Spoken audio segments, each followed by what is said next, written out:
Switching over.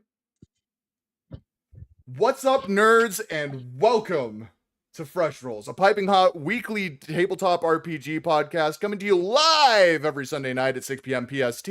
My name is Preoccupied, or Matt. I will be your dungeon master for tonight. And joining me, as always, are Felix Citrix playing Skrunk, Sinking Flounder playing Ripple, Fomarchi playing Wisteria, and Tofar Love playing Harvey. Ooh, fancy. This is season 2, episode 1 of Time of Blood. You guys have been waiting months for this. You guys have had to sit through Delta Green. You've had to sit through a bunch of horseshit one-shots that I wrote that I just needed somebody to play. Looking at you, Heist City. But we're here. Oh my goodness. It's time. My lovely I love how. Go ahead. I'm so excited. I'm also really loving how hard you are on yourself right now, right from the get-go. Yeah, always. Yeah. Everybody's wanted Time of Blood since we ended season 1. Let's be real. That was all just fluff, so I could tweak some things and rewrite and do all of that shit. Yeah, season 2, episode 1. What's everybody's hype level, first and foremost? I feel like I'm gonna throw up. I'm so excited. Good, that's where I want you to be. I'm like a mix of like I'm terrified of what's gonna happen, but also I'm dying to know. It's there's a lot. There's a lot this session. I'm really excited to roll a new character. It's my favorite part of this game. Well, I guess it depends on who you try to swing on first. Yeah. Okay. Go ahead. Oh, I was gonna say I have a little calendar that I've been kind of just crossing off till we got here. Oh my goodness. I love Just counting the that. days, like tick, tick. That's amazing. Yeah. Omar, how you feeling? Nervous sighted? Good. Same. I'm absolutely, I'm 100% gonna fuck up this first part, but that's okay, because I have a little bit of time to mentally prepare myself, because I want you guys to recap not only season 1, but season 0. Who would like to tell me what the major events from season 0 were that were leading up into the Time of Blood? Oh, that was the space one, yeah? Nope, season 0 was the first thing we played on Fresh Rolls, starting with Ifrit destroying Duskwater, and ending with the Time of Blood beginning. Some pyramids fell in the ocean, I think. Well, that was the space campaign. We'll get there. Season 0 was that was with the rat guy and Brick the private dick, right? Or is there? No, Yeah. season 0 was Pendrin. That's where you met Ravis. Oh, that's right. Kazuma Ishikawa. Oh. Yes, we were hired to investigate a village that was having a, I believe, some sort of vampire issue. Kazuma Ishikura, if I got the name right. Ishikawa. Fuck. I'm out. I'm done. No, he was the mayor of this town and told us about a town, like a township that got like demolished by the Blight, I believe. Yep. Some supernatural. Ooh, okay, brownie points. I'm remembering capital letter words. Our characters. Yeah, I love it. Proper nouns. Our characters went and investigated. We discovered a. Oh God, what kind of vampire was it? It's the loud one. Fuck, the Brux. Somebody help me out here. Someone take the reins. My horse is going off the I'm willing to fill in holes. I want you guys to take the reins because I want you guys to remember how we got here. Absolutely. All right. So we find the Bruxa. We're about to get involved. We run into our good friend Ravis, who wasn't our good friend just yet. He's a vampire, but a good one. He's a member of the Council of the Bloodless, I want to say. Of the Bloodless. You're very close. Oh, yeah. Okay. I mean, cool. You got everything right. So far, we basically, we made an alliance with him, and I believe we dealt with the Bruxa with him, is what happened. But the Bruxa escaped, right? We didn't end up killing her. Well, and I remember at first, yeah. Yes, and then I remember Pendrin left the party and was kind of scared off from being an adventurer. Oh no! So when Pendrin left the party, that was after you killed the Bruxa. So there were like, it was like a 2-stage fight with the Bruxa. That's right. You attacked it, and then it like ran off to the town square in a cloud of fog. And then you guys ended up killing it. And do you guys remember the words that she said as she died? The time of blood is nigh. You fools, the time of blood is nigh, implying that you started the time of blood, and that was the end of season 0. Pendrin left the party. Skrunk decided or actually Skrunk didn't decide anything. Vera Craven decided that Skrunk was going to go deliver some tools to the Dusk Warriors, our main party. And that is how Skrunk ended up joining after the main party ran him over in the ocean. Yeah. Oh yeah, I forgot that's how we met Skrunk. It sure is. But before all of that, different character voices. You guys saved Duskwater from the cult of Ifrit. They summoned an imperfect form of Ifrit because you interrupted their ritual. Ifrit being a giant god of fire and brimstone, not all there because they did not summon him right. He began destroying the town, and Wisteria was transported to another world, seemingly. In an impossible garden, a woman named Elmira gave her a scroll that would summon Dogon, the god that originally flooded the world. She did, saving Duskwater from Ifrit, and Dogon, having only been summoned, not actually there, did end up leaving. Kill dude. Season 1. What do you guys remember? Oh man. A lot. Stump, meeting Stump. I remember that. Yep.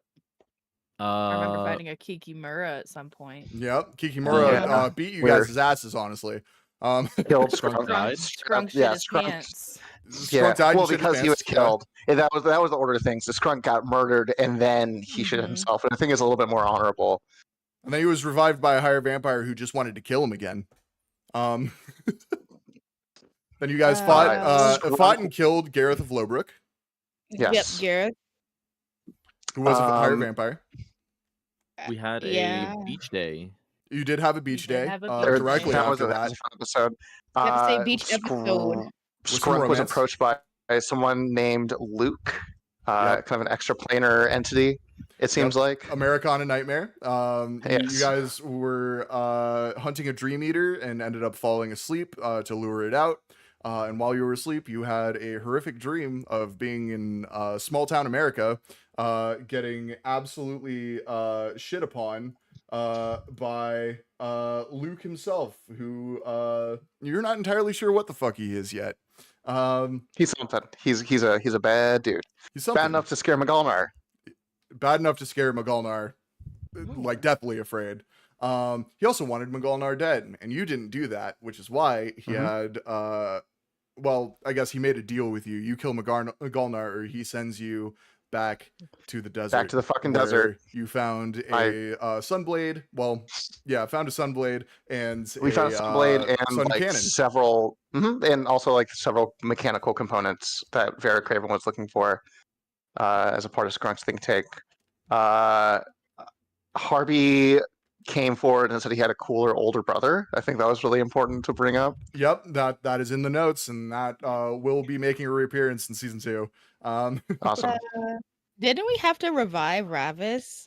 Yeah, we had to A couple of reviving times, yeah. Ravis. Oh, Yeah, right. and he, we were told there's no more bringing him back if he dies. Yeah, you fed him some mortal blood, which is something he has been avoiding by eating animals and the like.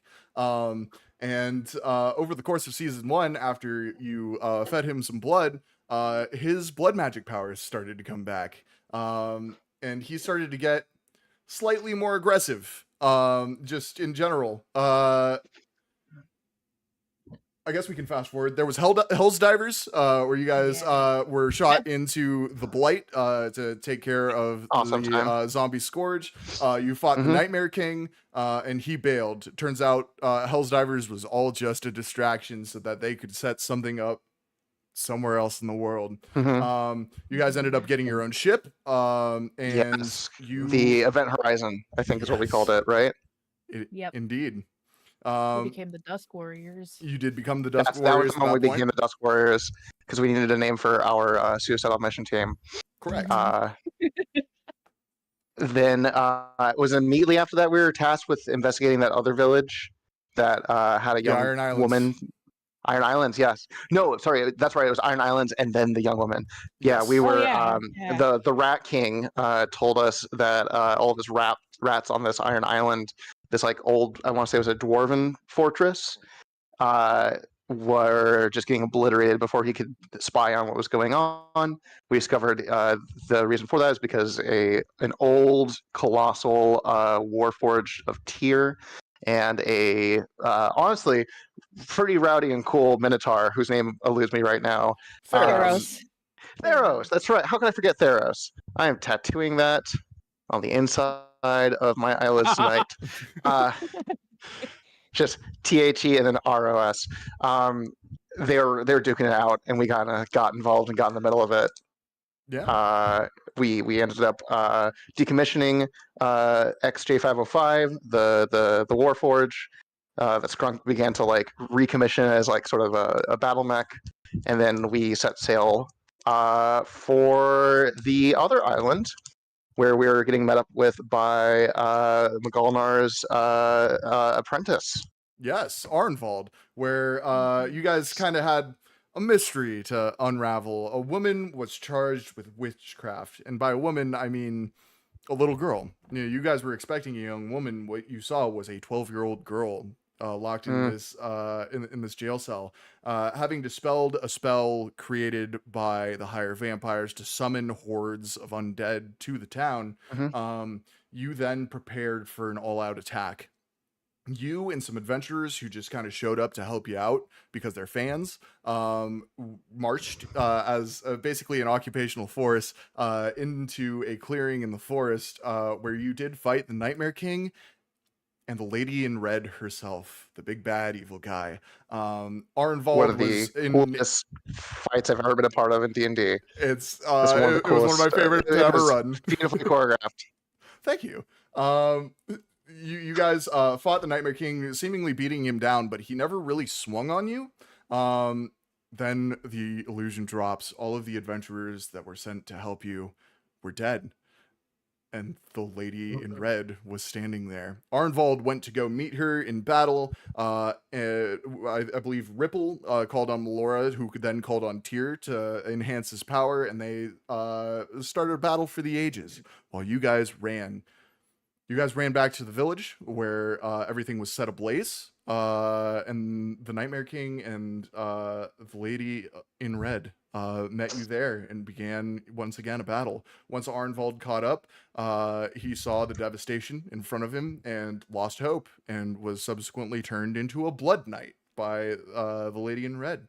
You guys had to kill him, and as you were all injured and about to be killed by the higher vampires, each of you was whisked away by something different. Harby whisked away by Bram Cora in his starship, his little 2-seater starship. Ripple by Melora. Wisteria by Elmira, and Skrunk by Luke. And that is where we're going to begin this session. But before that, I've prepared something silly. One of my favorite things is an MMO. I love MMOs. My favorite one being Final Fantasy XIV. And one of the most hype moments for most MMOs is getting a new expansion trailer. And seeing as this isn't a visual game, this is all theater of the mind, I have prepared a verbal expansion trailer for Time of Blood Season 2. If you are currently listening along in chat with our playlist, begin Heaven's Ward, Final Fantasy XIV, in 3, 2, 1.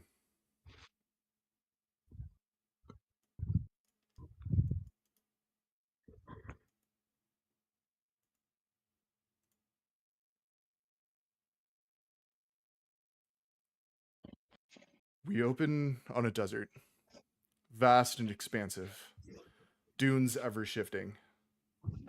In the center, a lopsided black pyramid well worn by the sun and the wind and the sand. In the distance, a sandstorm gathers, but for now, all is calm.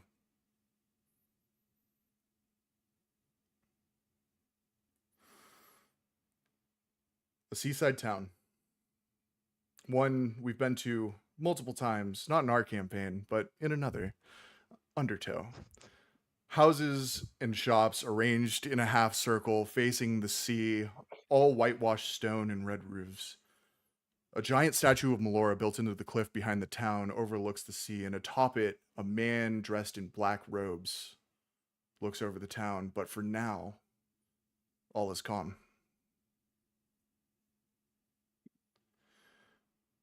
We see an impossible garden. One filled with plants, animals, insects, creatures of all shapes and sizes from all climates and ecosystems living together in harmony. Leaves fall as the wind picks up through the foliage, and we see a cottage in the center of the garden, next to which a wrought iron table with a woman dressed in white drinking tea. And though all in the world is falling apart, here, at least, all is calm.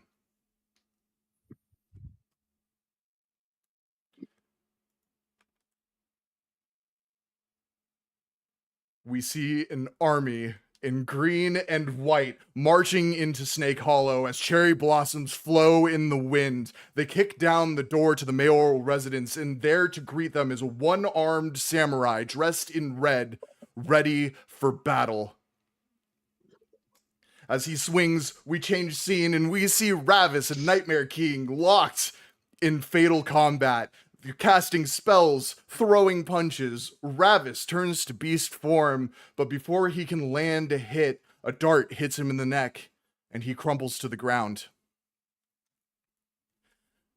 We see Magalnar knelt crying over the body of his protege, who he raised from a child, Arnvald. A large, brown-haired hand rests itself upon his shoulder as Theros, a scar across his chest, tries to comfort him.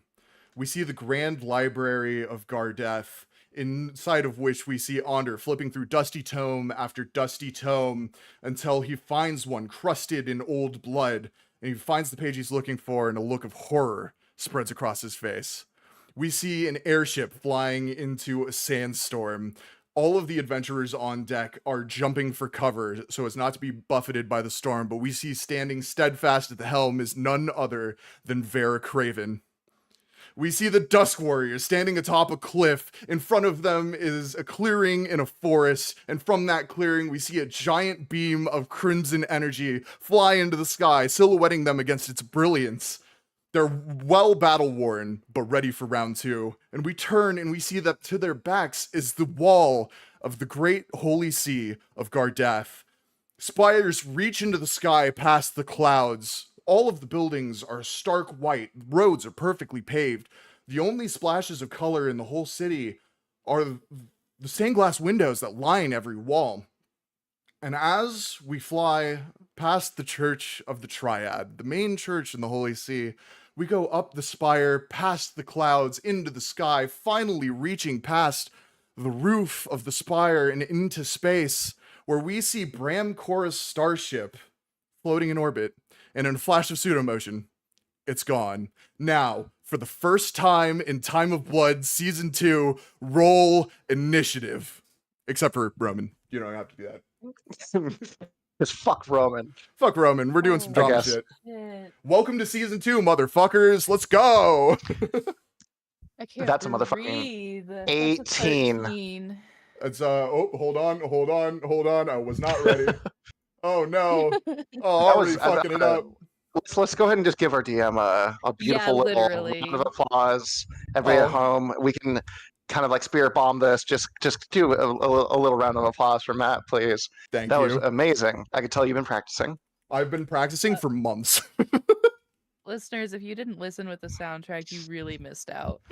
Go back and watch the VOD if you missed out on that with Heaven's Word from Final Fantasy XIV. Sorry, Square Enix, I did bite your style a little bit there, but that's okay. Hold on. It's an homage. It's an homage. It is an homage. This whole campaign is an homage to the fantasy properties I love. Okay. Skrunk, what did you get?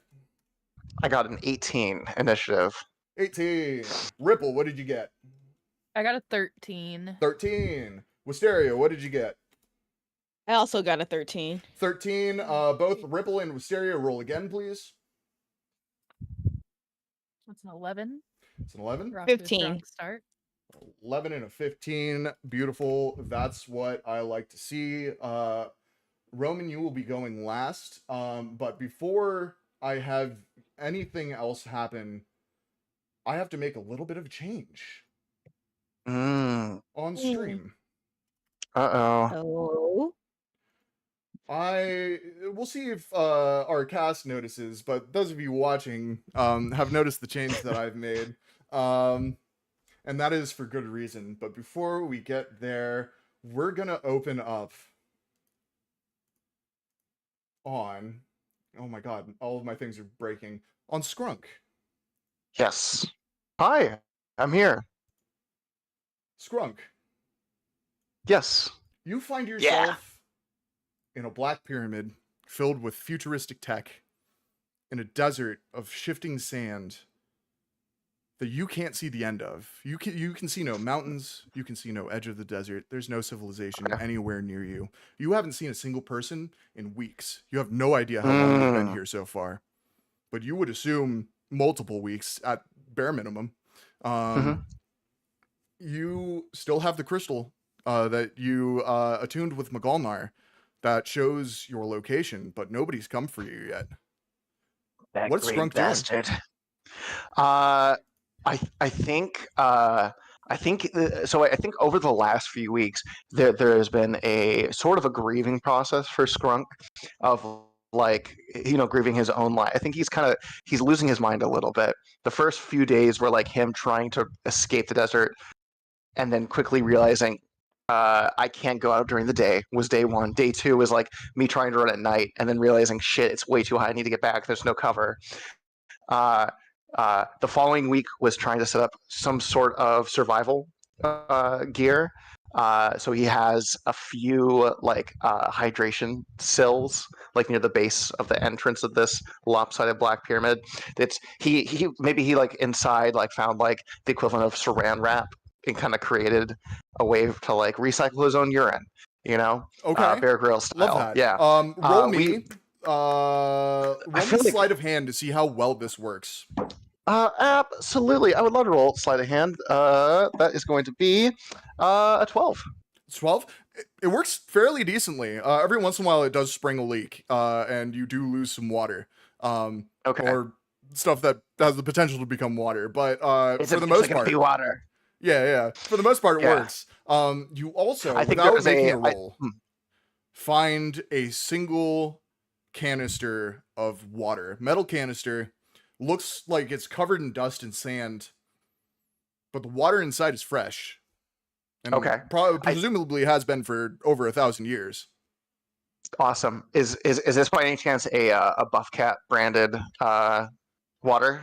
You don't container? see a Buff Cat branded water container, but you do see an empty cardboard pack next to it that does have, in a language you can't read or pronounce, a picture of a cowboy cat, old and decrepit. Just like kind of pasted on there. Hell yeah. I think the next few weeks, the next week is him kind of losing his mind a little bit. He sheds his skin, so he gets he's a little bit taller. He has his features are a little bit more mature, just a little bit. Maybe some longer scales along the cheeks are kind of a little bit more pronounced. He's a little bit taller. Maybe his muscles are a little bit more lean. Oh, would you describe Skrunk for us in his entirety? I would love to. Skrunk. So yes, for new listeners and old, Skrunk is a about 3.5 foot tall kobold. He has purplish gray scales, kind of resembles a Komodo dragon, with two kind of short knowy horns. And he is an artificer. He's a highly intelligent artillerist and explosions manufacturer. And he kind of carries himself with a high sense of self-regard, let's say. We'll say he is, because of the hot summer sun, he has shed his blue and gold Venturers Guild armor. He is currently wearing his old skin like a poncho with a little hood Gross. where the head is. And every once in a while, as it dries out, he takes a little piece of skunk jerky to help keep him going. Solid. Yeah. Roll a because Reduce- this is technically auto cannibalism. Roll me a con save. Just for like Absolutely. spanning the entire time you're here. We'll see how well this works. Oh, Matt, I would love to. That's a 19. That's 19. You would Yeah. assume that after a while of eating your own decaying flesh, you would get sick. You don't. It works. Nah, it's lizard skin. You know, it's mainly connective tissue. It just helps. It's like chicharrones, right? Yeah, something like that. Yeah. Yeah, maybe he found some like oil in the ship and fried it up. Who knows? But yeah, so that's I think when we see him, he's a little messier. He's let his like his normally kind of high self-esteem really drop down. It's much more hunched over and kind of creepy, animalistic than he normally is, and he's just like skittering inside the areas of this pyramid that he's explored. One hand, he has the old cardboard container that he found that has it has on each side a different face of one of the party members, and also Ravis that he has scrawled with like charcoal. And he's talking to it, and then on the other one is the crystal, and he's running through. He says, you know, he's like running through like his little encampments he's like put up in here, checking on like maybe a few experiments, maybe heading like into different bays, and just going. He said they would come. It's been at least 4 days so far, and I have to say I'm not doing very well, guys. It only took 4 days. No, it has been weeks, but he thinks it's been 4 days. Fair enough. As you are just rambling like a fucking madman, you feel a presence.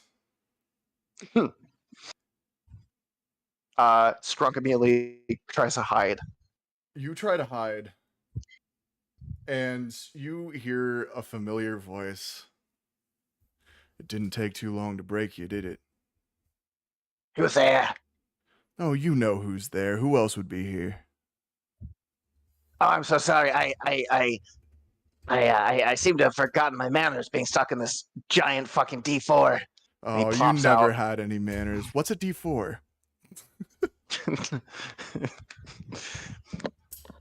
D4 these nuts. I'm sorry. I had so much time to think of a comeback. As you poke out of your little encampment, your little hiding place, you see Luke just fucking standing there. His dark hair slicked back, blue eyes, currently closed, but when they are open, absolutely fucking piercing. Dark clothing. No, give me a second. I got one. He pulls out like a little like legal pad, like flip book journal, and says, your mama's so ugly, Beholder wouldn't even look at her.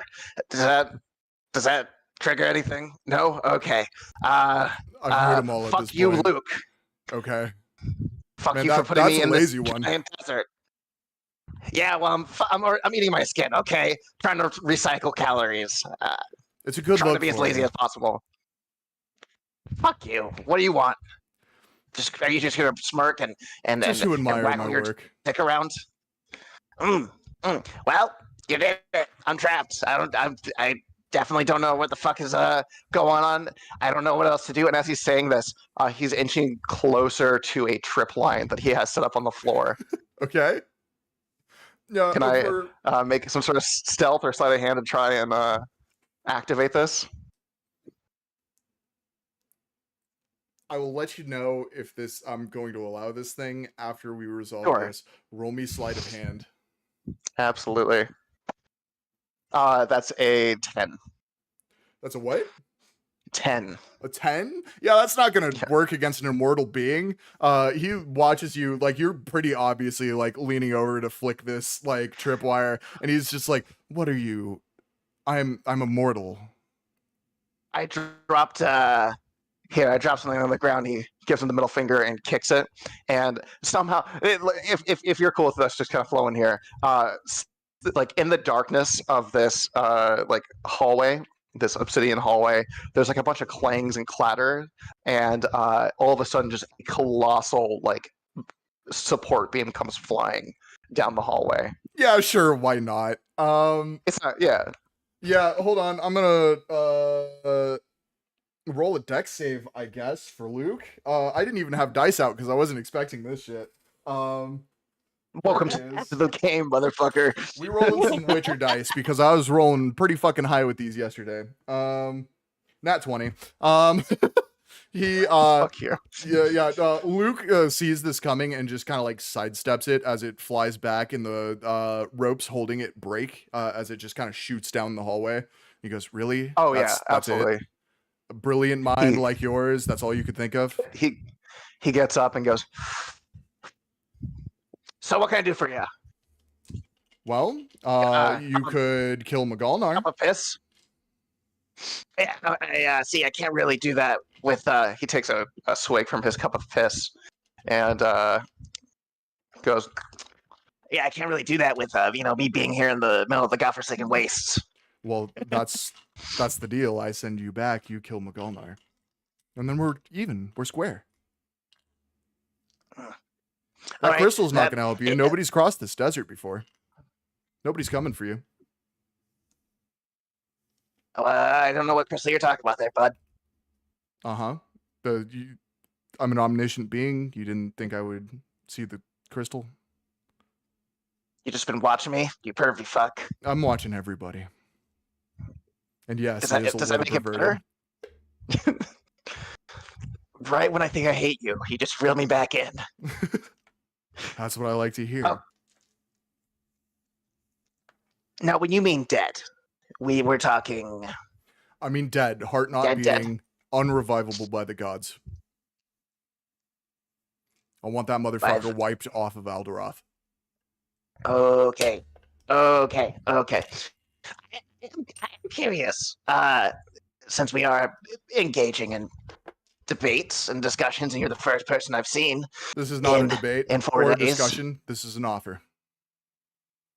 Why are you so interested in little old me, huh? Because What's I like a challenge. You hate authority. And one might argue that I have the most authority. It would be wonderful to break you. Interesting. That's really cool. Yeah, I can give you a challenge. I can be challenging as fuck. Yeah, get me cleaned up, send me back there. Sure, I'll get to it eventually. If you don't do it within a month, I'll kill you myself. How's that for a deal? That's a bad deal, actually. Have you negotiated before? I have, and you've already fucked me once, so this is And you just come crawling assuring back. that you won't do it again. Sloppy seconds. Or I could just leave you to starve to death in this pyramid. In He, fact, that looks might be around. even more fun. Whoa. Hey. Tell you what. Send me back. Yeah, fuck it. Why not? He's just one of the member of the 7. It's not like it'll be hard, right? Roll deception for me. I have a -1. That's a 4. As a 4, Luke leans down to you as condescendingly as possible and goes, "You're a terrible liar. All of those brilliant thoughts and inventions, and you can't tell a little white lie. Good luck." And Luke disappears. He looks at his cardboard box with all everybody's little faces on them and says, "Man, what a prick, right? Anyway, let's get back to slowly starving and dying." And he begins to wander down the hallway. how often does Skrunk go outside? Would you say Every night. Every night? Every night. One He night. has yes. One night, weeks into your stay in this pyramid. Day 6, Captain's log. I think people are starting to watch me. The rocks have eyes now. There's not even rocks. It's just sand dunes. You're seeing rocks that aren't there. Mhm. You're just like hallucinating rocks because you need other landscape around you or else you go crazy. I But one believe night I'm beginning to. Mhm.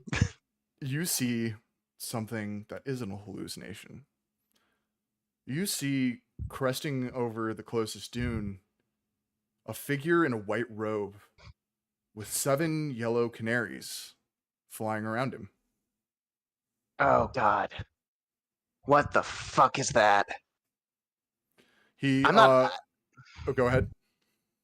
I, gang. I'm not the most with it, but I swear if there's a cleric coming in here to convert me, I'm gonna bite his fucking head off and drink his blood. No cleric, friend. Hello. Are you okay? Who the fuck are you? I'm just a humble traveler. I saw a light coming from the pyramid. I've never seen that before. Have you taken up residence or what's going on here? He takes a long look at this robe figure and says, "You can cut the jibber jabber, you piece of fucking shit. Listen, Oh. you're gonna try and trick me? You're just out for a nightly stroll in the impenetrable wastes of this big fucking desert.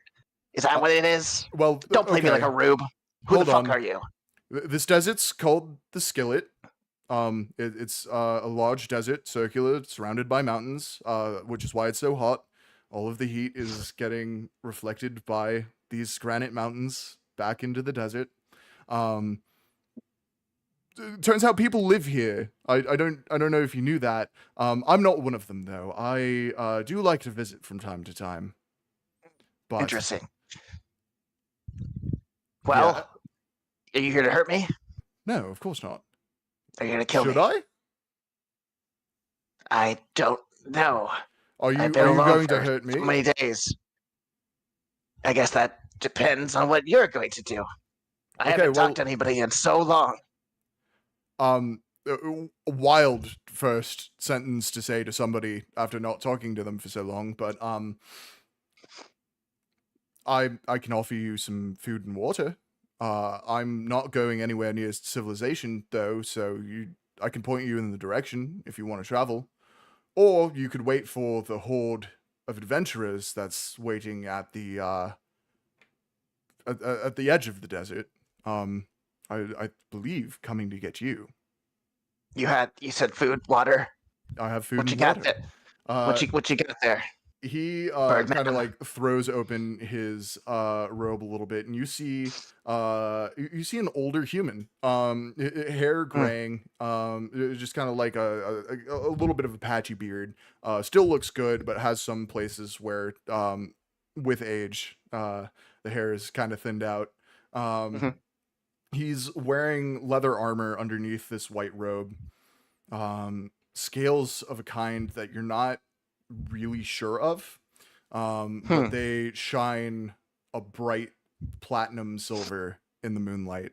And he pulls 2 canteens and some jerky out of a sack that is hanging out of his hip, and walks over to you and hands them to you as the birds fly in a circle around his head.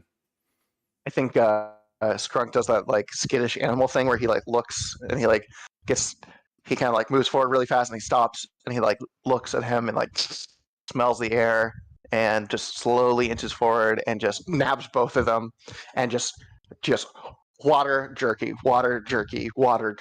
rapid succession. Careful, you're going to puke. There's a disgusting like sloppy like sound as he's like chugging this jerky and eating this water. Chugging this jerky and eating this water, as you do. I need you to not listen to Tank from Cowboy Bebop because that should not have been fight happening. time. Yeah, fight time. Yeah, we're back to misconception.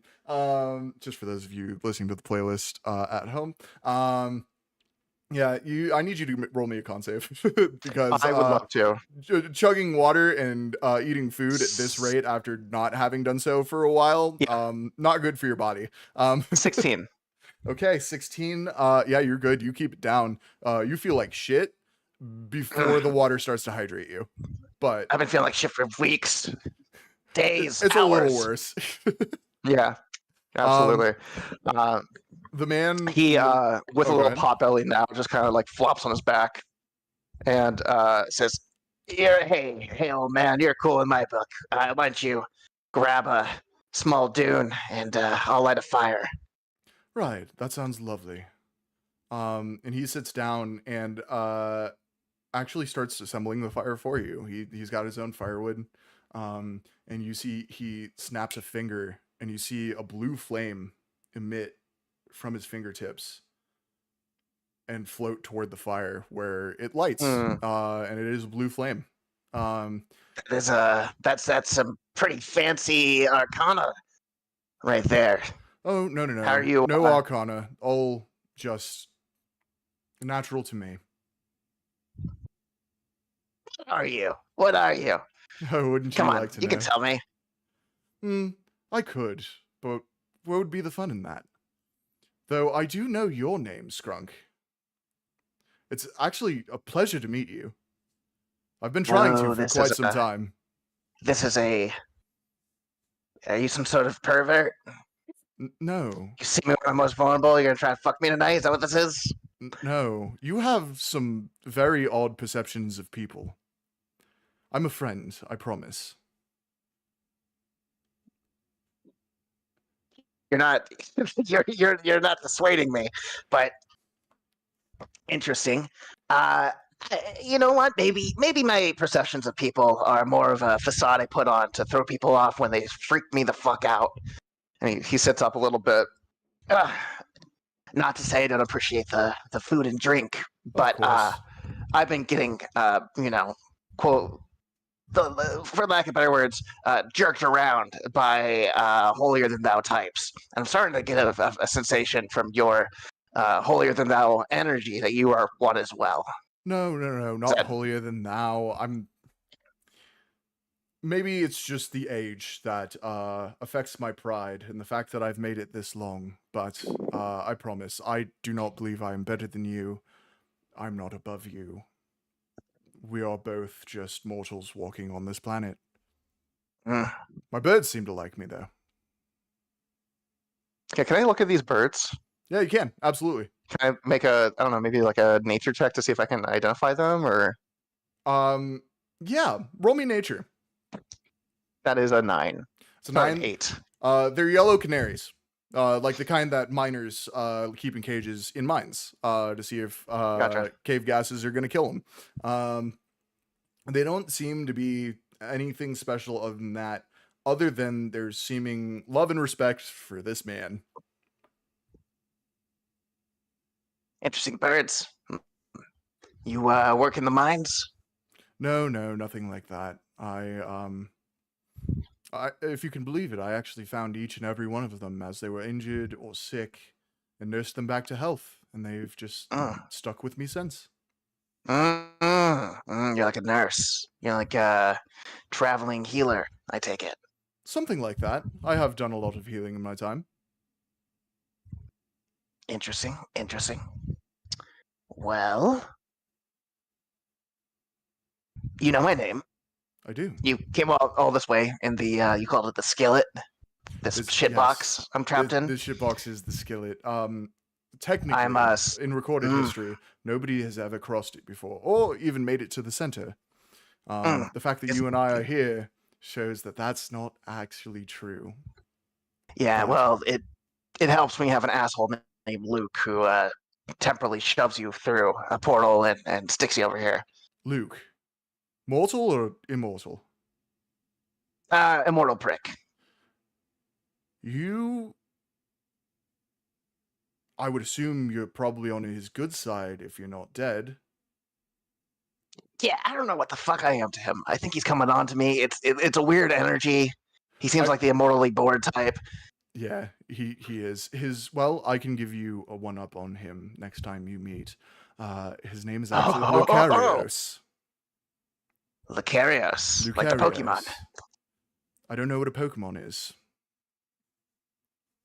But sure, like a Pokemon. Sorry, I've been out in this desert for too long. My brain's fried. I've been seeing some things, man. That's fine. Why are you throwing your balls at me? He looks at you and says, "Be careful with that one. He's a trickster god. He is not to be taken lightly." Yeah, Feeds off of I've fear. Don't ever fear him. no. He Yeah, can't he do seems anything kind of without it. Good to know. I am writing this down in my notebook. So, like I said, you found me all the way out in the middle of the shit box. You know my name. What do you want with me? Nothing. I just wanted to meet you and help you out. Like I said, I believe there are people coming for you pretty soon, actually. They seem to have come up with something ingenious to pull you out of here. It would be a shame to waste that. I do love ingenious things. That's for sure.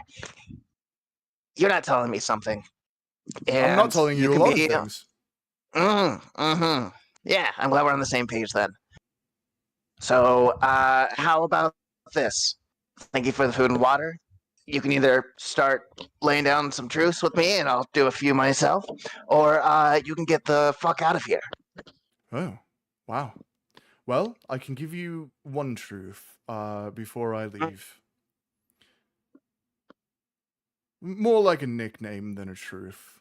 You can call me Bam. Bam? Bam. Is that the name your parents gave you? No, it's a name some others gave me. Friends at one point, enemies at another. Bam. Well, Bam, I got a truth for you too. I'm fucking terrified, and it's really fucking scary out here. You mind hanging on until we see them come over the horizon? You know what? That I can do. And you hear a cork pop as he pulls another bottle out of his pouch. You see a fine bottle of rum in his hands. He goes, "I know you haven't had a whole lot of water recently, but I think you could use this too." And he starts pouring some little tin cups. Oh my god! Thank you so fucking much. And he grabs it and he reaches into his pouch and he grabs his last rolled cigarette and grabs his arcane firearm, his little like pop gun that he's like reworked as almost like a wand. Lights a little flame, grabs that, takes a swig, and I guess they just sit throughout the night talking. They do. And eventually, as the sun starts to rise, you hear the whirring of propellers. And over the horizon, you see an airship fly through a sandstorm, the edge of a sandstorm at least, head in your direction. And Bam, as he finishes the last cup from the last drop of the bottle, turns to you and says, "Well, it's my time to leave. Before I do, just remember, not all dragons are bad." And he grabs his stuff and he walks off. Not all dragons. You're just gonna drop that shit on me? He doesn't Hey, say turn anything. around! Turn around when I'm talking to you! He just gives you like a wave over his back as he walks away and his canaries follow. Fucking dragon apologist. He could have led with that. That would have been. This is what people I think are hearing as they like come down the gangplank to like find Skrunk. Is he's like he's like half naked, like trousers all fucked up, smelling of alcohol and tobacco, and it's just like, I could have led with that. You gotta fucking live with that. God fucking damn it, dragon fucking apologist. Shit. You see as a crowd of adventurers walk down this gangplank, mostly humans and elves, headed up by a female elf, all of them wearing white cloaks, with blue and gold just kind of like sewed in throughout to signify the Adventurers Guild. And as the woman leading lowers her hood, you see none other than Vera Craven. And she turns to you and says, Skrunk, you Fuck. look like shit. Farrah, you smell like shit. Oh, Is it I just can't smell it over shit here. on Skrunk today? Is it just shit on Skrunk week? Is that what this is? All day, every week. And she goes, come on. And you are led aboard the airship, which takes off and flies toward the edge of the skillet. Is there anything you'd like to do on this on this airship before we change to another character's vignette? I think there's a moment where maybe like Vera walks him down to like a small like I would imagine there isn't like a lot of like room for the crew. Like there probably isn't like private quarters. No. But, It looks like everybody's got like bedrolls like stacked up against the side of the deck, like the main deck. That they're sleeping on deck at night. I think there's a moment where Skrunk asks if he can use the captain's quarter to get cleaned up. That was the And I plan. think it's Get like in a- there. Yeah, I think like he's like is like hemming and hawing about it, and she like just says that, and he just kind of looks at her and just kind of quietly says thank you, and You you know, know, without his like usual like japes and trickery and like shit talking, like just tired, just goes and closes the door. in a rare moment of kindness, as you say thank you and begin to walk away, you feel Vera like just gently touch your shoulder as you walk past. And yeah, you get cleaned up, you get a good meal in you. You're ready to go as the airship heads toward Duskwater. Next up Amazing. in the initiative order, we see this airship flying through the sky as it leaves this deserted area, this highly just opposed to life area. As we see it finally fly over some grassland, then over some forest, over a beach, and then over the sea. And the camera pans away, and we find ourselves lost at sea. Nothing is around. Not even a ship. No signs of life. And then a flash. Purple sparks fly through the air as a portal opens and the camera goes through, and we see an impossible garden. Plants and animals of all types, all ecosystems, all ecologies, living in harmony. The camera zooms in on a cottage, and we see none other than Elmira, dressed in a white dress, sipping tea. And you hear her yell, Wisteria! Wisteria, where are you? Wisteria, where are you? What are you doing? Sitting there. So I'm gonna be sitting in a near like the flower area that she has, just holding my sending stone, just trying to get it to work, trying to see if I can contact Harvey, Skrunk, or Ripple with it here, but it hasn't been working the whole time. I'm just like, come on, work! It worked when we were in the village. Why is it not working now? Yeah, you have no signal. You've been here doing this activity on and off for a few weeks. You've been enjoying your time as much as you can in this garden, this peaceful garden with Elmira, though you have no answers and no way to contact your friends. And I hear her calling, and I'm like, over here. And I just like flop face down into the flower field and just like, it doesn't work. Why doesn't it work? Wisteria, it hasn't worked since you got here. I think it might be time to give it up.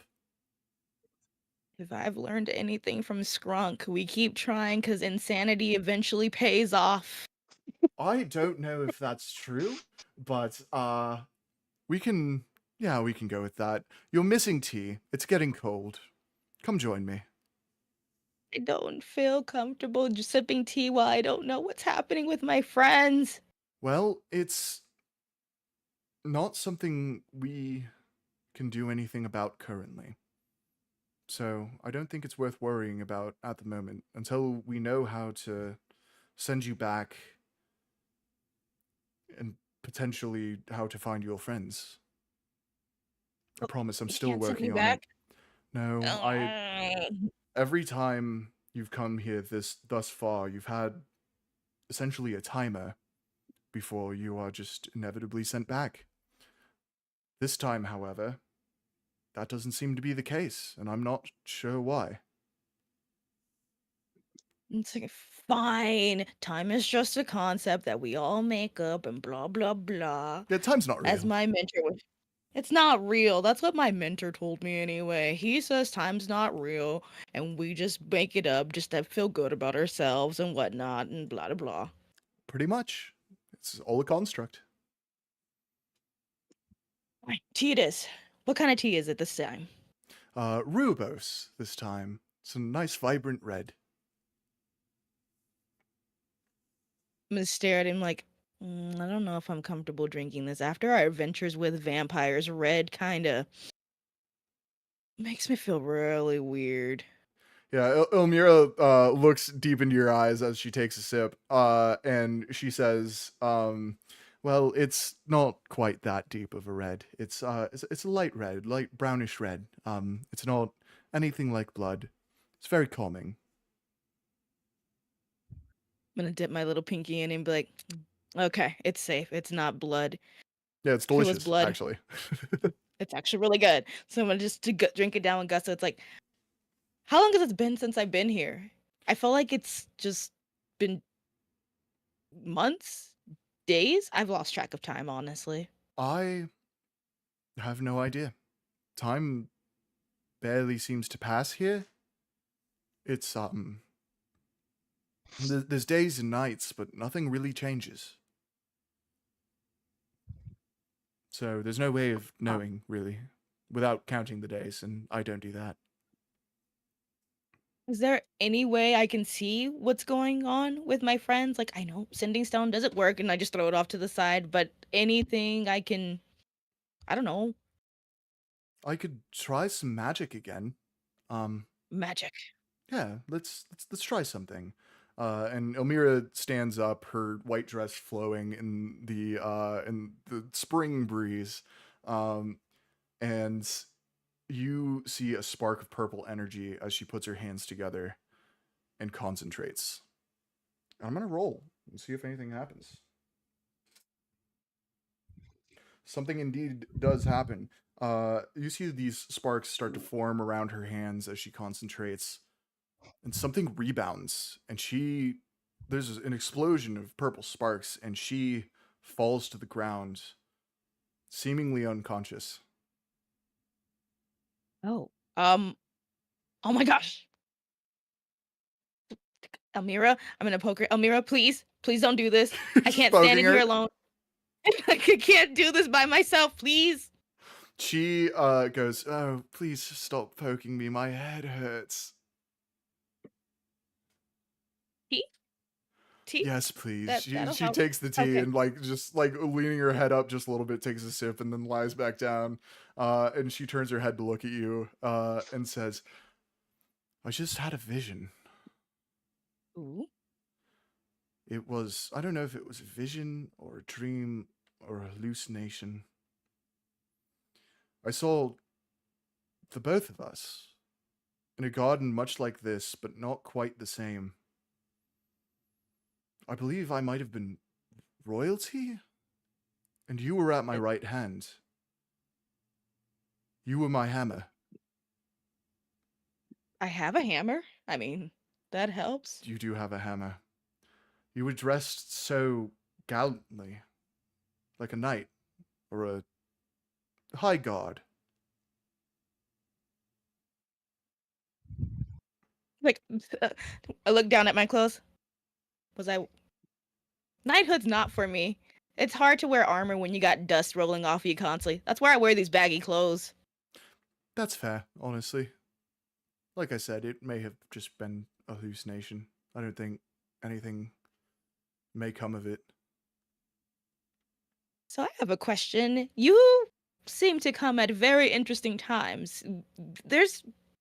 Perhaps there's a way that you can help us, actually take care of the vampire problem we have? Well, from my perspective, you come at very strange times. You just happen to appear in my garden every once in a while. And I'm always happy to have you, but it is strange.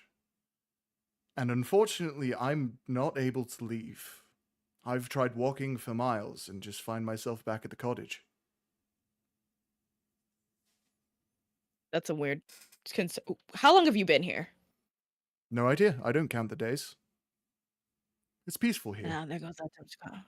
It's peaceful, but don't you get bored? It's boring. I miss Harvey. He would normally like light something on fire by now. Oh, I hope nobody lights anything on fire here. No, I'm content to tend to my garden, make tea, speak with the animals.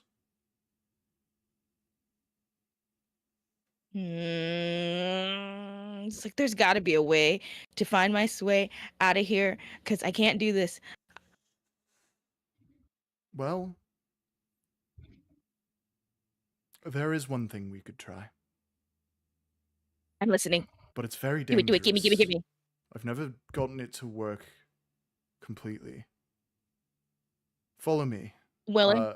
She rolls up onto her feet. It's like, I don't know if you guys have seen the original Willy Wonka movie, where Gene Wilder like takes a tumble and then just immediately is back up on his feet. It's like that, but without the tumble at first. And she looks at you and goes, "Let's go." Let's go. You walk down a beautiful garden path. To your left, sequoias mixed with tropical foliage, and hanging from a eucalyptus tree is a monkey. To your right, you see a field of flowers, all types of flowers, lilies, orchids, tulips, all growing together. And ahead of you, you see a circle of stones standing, some piled on top of each other, others not. You would know this as a henge. They're found all over Alderoth, though the purpose of these henges isn't really known. Most people think it was for religious practices or for a spell long lost time. You walk into the center of the henge, and in the center is a circle of mushrooms, about person-sized. A person could comfortably stand within the circle. The mushrooms are purple and pink and red and blue and green, all colors. A warm spring breeze flows through the henge as Amira looks at you and says, "We could try a ritual." Does it involve eating the mushrooms? No. Do not. Oh. No. Don't eat the mushrooms, please. That's a bad idea. I believe they're poisonous. Oh. Wait, the last time you ate mushrooms, what happened? So anyway, about that ritual. Oh, you found a fun Somewhere, mushroom. We do have those too, but that's for another time. Somewhere Stump is just templing his fingers like the dad from Evangelion and just waiting. Yeah, Cruel Angel's thesis playing in the background. You see as Elmira pulls some chalk out from behind one of the standing stones. Not like a stick of chalk, but like a bag of chalk. And she begins to pour some of the chalk dust in a circle around the circle of mushrooms. And she begins to speak. "Long ago, I had a dream where I sent something I cared about deeply somewhere else to save it. What that was, I couldn't tell you. I don't remember. But oh, how I loved it, or them, or whatever. It was necessary, as I believe this is. And I will do my best to remember exactly what I did, but I will need your help. Because I believe one of the components of this spell is to give up something you care about. And while I do care about you, I don't believe sending you to your friends is necessarily giving you up. And while there are things I care about, they're all just part of the garden and would regrow. So I don't think it would work for the spell. Do you have anything? So, It could be an item, it could be something emotional that you need to let go of. Anything. if I give it up, what happens to it? You'll lose it forever, unfortunately. But if I'm correct, you will be back with your friends or where your friends will be. The arcane will send you where you need to be.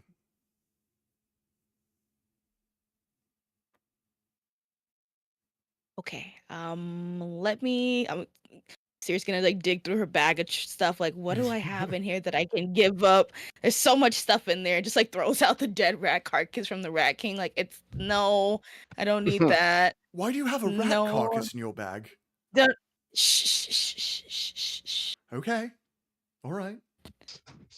It's like I don't. It's like not the vampire That'd be fang. stinky by this point. Yeah, Yeah, it's like it's a skeleton right now with little bits of rat flesh hanging off, still rotting. it's I'm sitting there I'm like, no, not the ashes from the Vermilion Lord. You still have those. I have a lot of stuff. Oh, fuck. Okay. Send me your inventory list whenever you have time after this session, because there could be some shit. Anyway. It's like throws out the mushroom cap from when we went on that one adventure. Throws that out like, that's not important either. Damn, this is just a history of season 0 and season 1 at this point. That's how we should have done the recap. Honestly, though. I'm just like, Yeah. no, I still. It's like, okay, if I give this thing up, it does it stay here with you or does it just disappear? I don't believe it will stay here. I believe it will still exist, but it will end up somewhere where you will never see it again.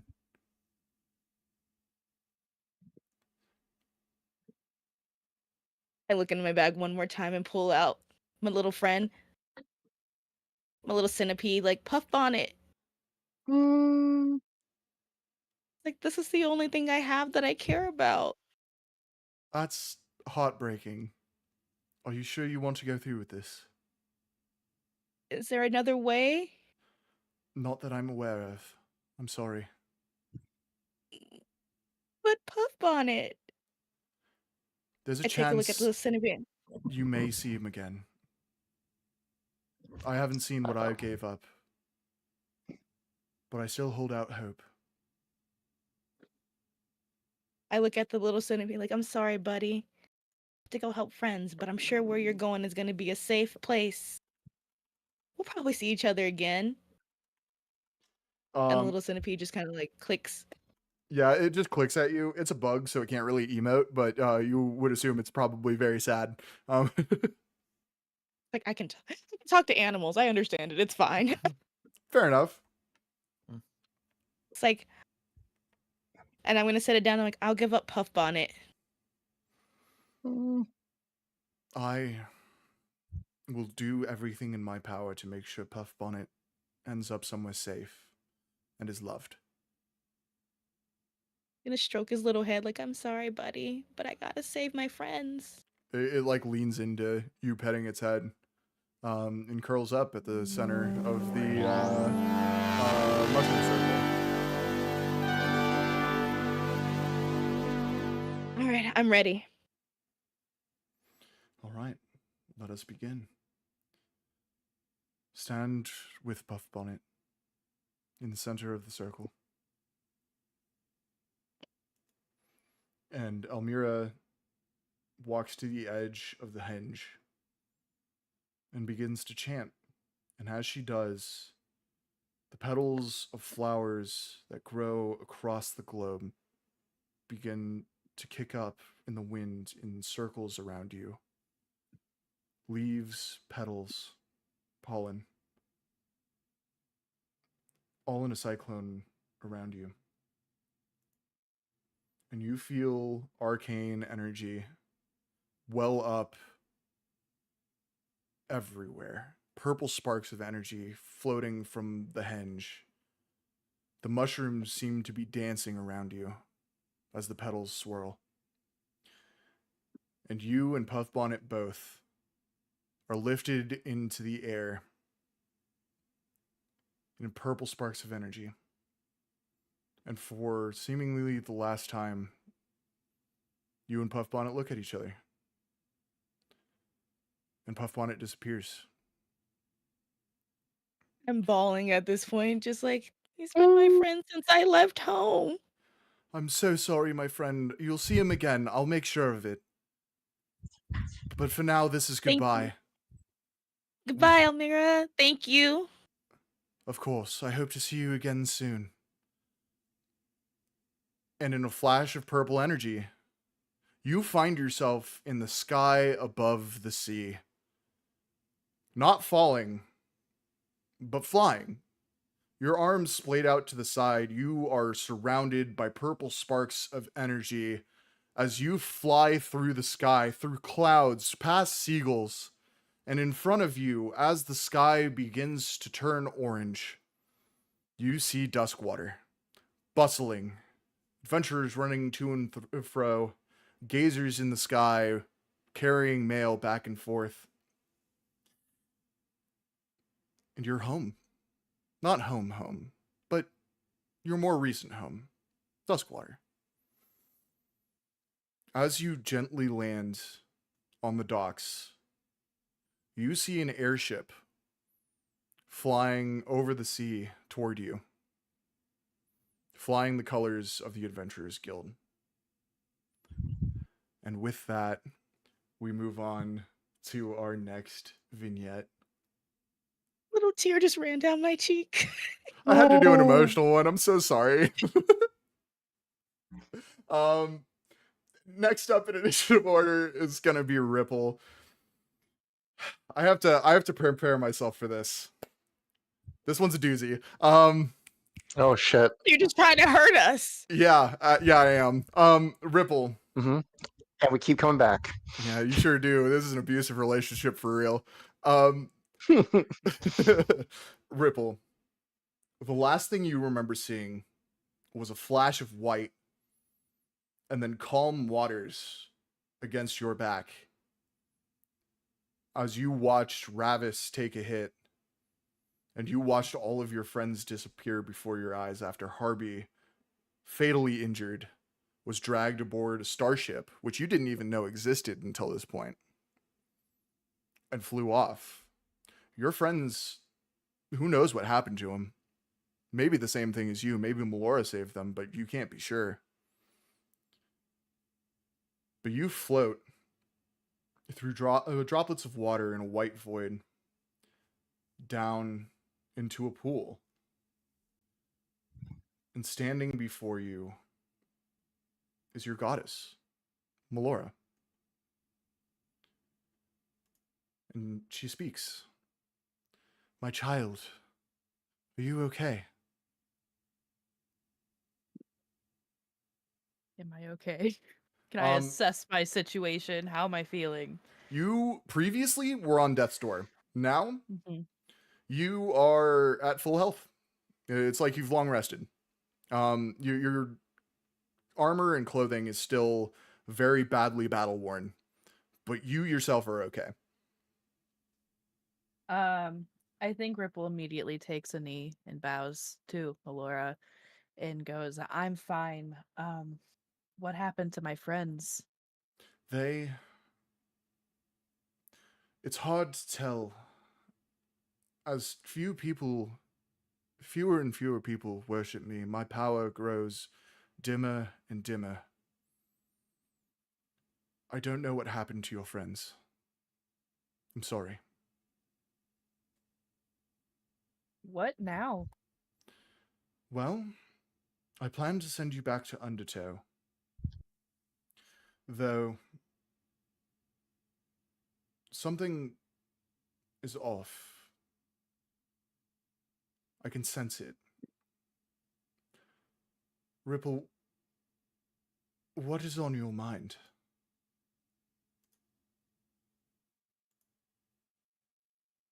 I'm starting to wonder if my path aligns with your wants.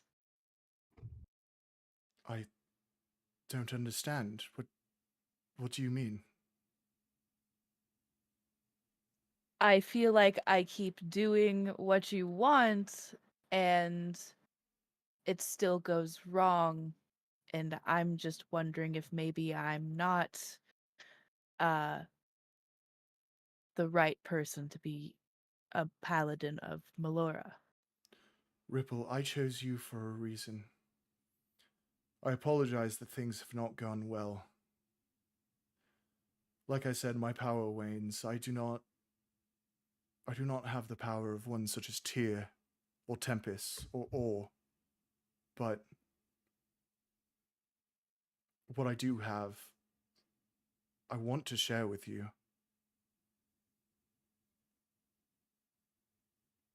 Okay, then do so. I have. You are It my just strongest paladin.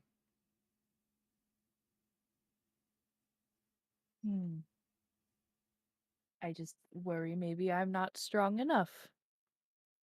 I don't think that's true. I think you're stronger than I ever could have wanted for.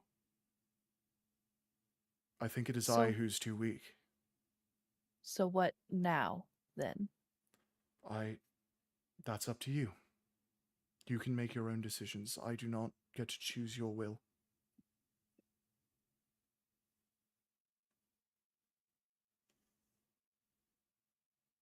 I don't think I can be your chosen one anymore, at least not your paladin. I see. A droplet of rain hits your face as the white void becomes cloudy. Rain clouds gather above you. Lightning crashes in the distance. And Melora stands there with her head hanging. Dressed in white, her blue hair begins to flow as the water beneath her turns red. And the water beneath you turns red. The previously tranquil sea turns to a tumultuous one filled with blood, as under her feet a mountain of skulls and treasure begins to rise from the sea of blood. And her appearance begins to change. Her blue hair is tied back. Her white dress has become a shirt with puffy sleeves and a white frilly front.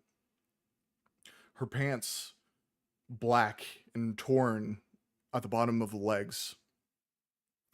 At her side is a cutlass. And atop this mountain of skulls, she looks down upon you and says, "So it's mutiny then." Oops, psych. Maybe not. I think Ripple is getting up. Yes, rise, paladin. Or what now? Knight? Fighter? Maybe I could still be your champion, maybe just not in the same way? It's clear to me that the Serene Seas, my other form, is not a fit for you. You crave more. You crave power, riches. You want the seas for yourself, don't you? Yeah. Yeah. And then you will be sticking with me. Ripple, you are now a knight of the Black Flag. And your the symbol of Melora on your hand changes to one of a skull and crossbones tattooed into your hand in crimson. You feel all of the radiant energy flowing through you dissipate, except for one gift. I will still give you my power on occasion. The power to succeed when otherwise you would have failed. Use it wisely. You retain prophetic screw up. Thank God. Actually, not thank God. There's so many not ones I get to use against you in this season. It's Shush. crazy. You saved them. Yeah, I sure did. Stockpiled 'em. I sure did. Yeah, Melora looks at you and goes, "Don't disappoint me, pirate." And in a splash of blood and a strike of lightning, you find yourself falling for a long time. Blood splashes against your face as gold and skeletons fly past you. And you awake in bed. Sunlight streams in through a stone window. You find yourself in an infirmary. Around you, other sick paladins of Melora are set up in bed, each getting medicine or food or water. And you see a cleric run towards you as your blurry eyes adjust, and kneels at the side of your bed and goes, "Ripple, you're awake." Hi. Do I know this person? You do. This is Melky. He is a half drow, male, long white hair, has waves tattooed on his face to symbolize being high up in the clergy of Melora, specifically Melora of the Serene Seas. And he leans next to you and says, "You're awake. You're okay. I thought we had lost you." How did I get here? We found you washed up on the shore. What happened? Was there anyone with me? No, it was just you. Not a little rabbit guy or a Ganassi or a kobold? No, Just me? just you. Okay. I feel fine. Right? Am I still feeling fine? Yeah, you there's like some cuts that are healing up and some bruises. But otherwise you're good to go. You were in a grave state when you washed ashore. Thank you for healing me. Of course. Honestly, I think every member of the clergy stopped in to supply healing to you.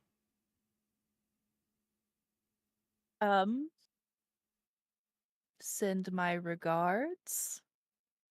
I will. I mean, they're all here if you want to say hi. I'm sure they'd love to see you. Oh, sure. Ripple will make her rounds. It feels like how when seniors graduate and then come back and visit the next year in high school, and you're like, should they still be here? Yeah, fair. And as Ripple gets up to move through the temple and make her rounds, I completely forgot that we were going to do a bio break. So we're going to do that right now. Everybody who needs to, please go to the bathroom, get some water, do what you need to do. We will be back in 5 minutes. If you're listening on podcast services later, we'll be back in like 2 seconds. But for now, those of you watching live, see you in 5.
Hi, chat. We're back.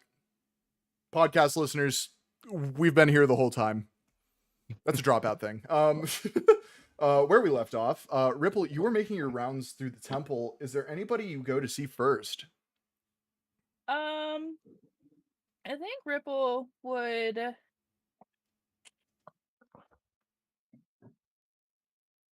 stop to see her parents. Yeah, you do. Give me a description of your parents. What are Yeah. Ripple's parents like? Ripple's parents are pretty average it's a pretty average elven couple. So Ripple was born in Undertow to two elven parents, but obviously is a water genasi. So that is yep. I shouldn't have taken those puffs, guys. I'm fighting. I'm Super fair. fighting. I'll take it from here. You take it from here. Do you They're have elves and they're Ripple's parents, y'all. do you have names for them? Nope. Okay, we'll just They refer to them as exist. mom and dad. Yep. Yeah, you first thing you do, instead of making your rounds through the temple, is you leave through the front entrance between the legs of the statue of Melora that looks out over the sea. If you can think of Jesus in Rio de Janeiro, that's pretty much what this is, but built into a cliff for Melora. She's just straight up T-posing. She's not T-posing. She is currently, she has her hands together. This is Melora of the Serene Seas, not Melora of the Tempest or Melora of the Black Flag. This temple heavily prefers one of her forms. Ripple, you walk down a beautifully maintained dirt path out through fields of grass as the sea breeze hits your face. And on temple grounds, you come up to a whitewashed building with a red roof. It's about midday, but there is still some candlelight coming from inside. And you knock on the wooden door. And after a moment, you hear, "I'm coming! Be there in a moment!"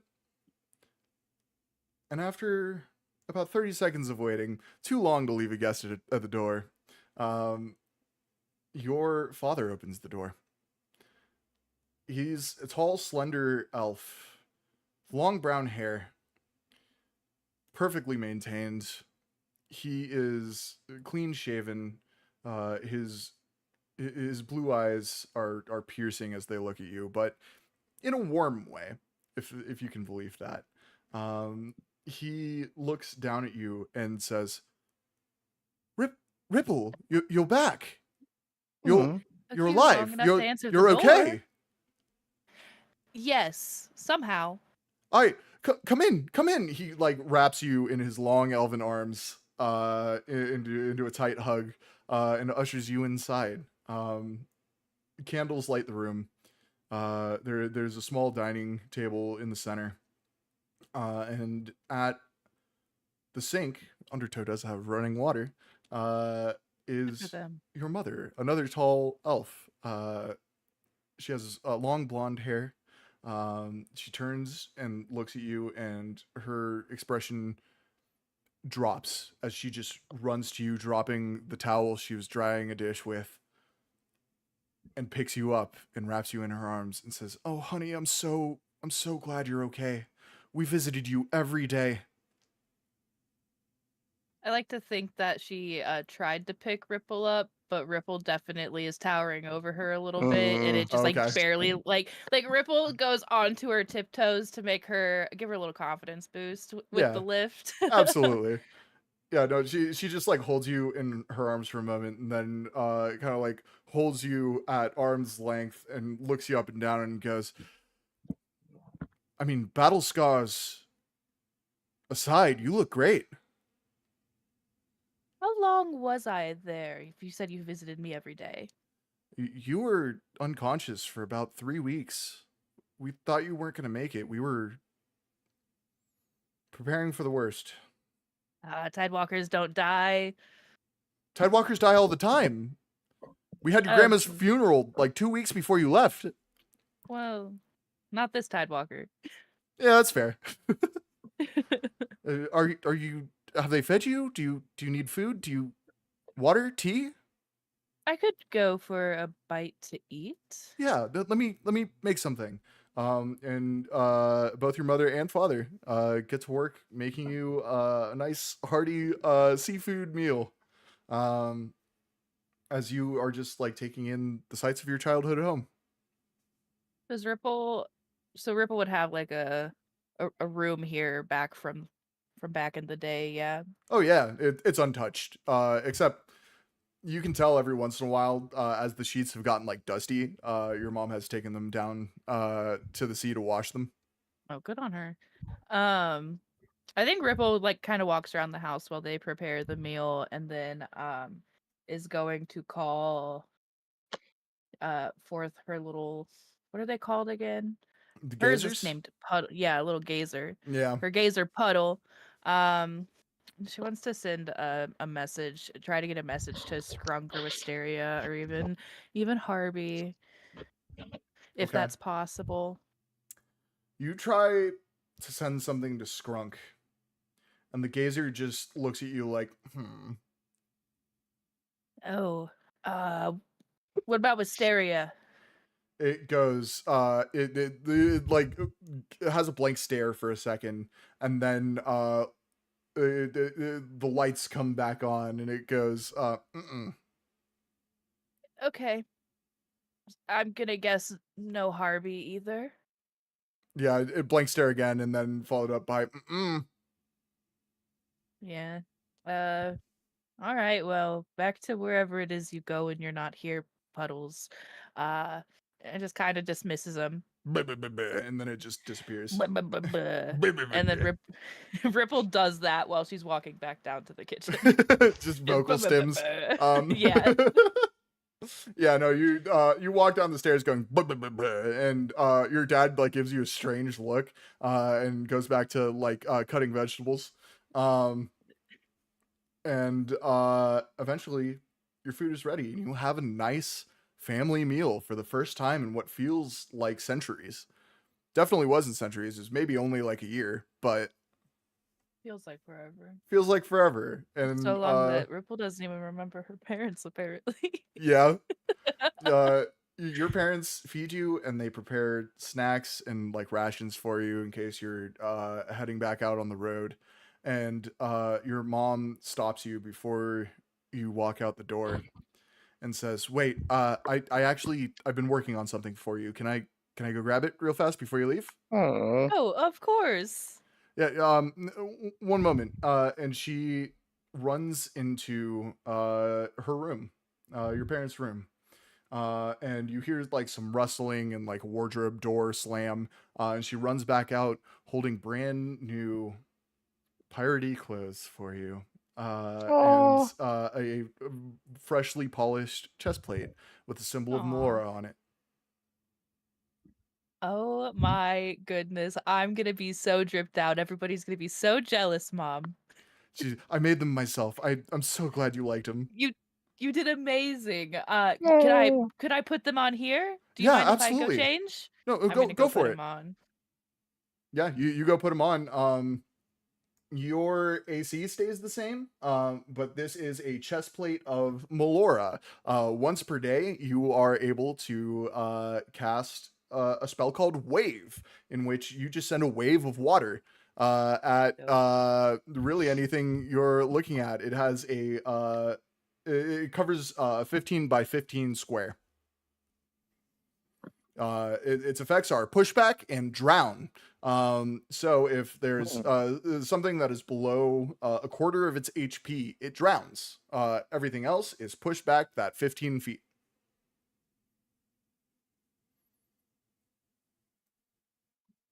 Cool.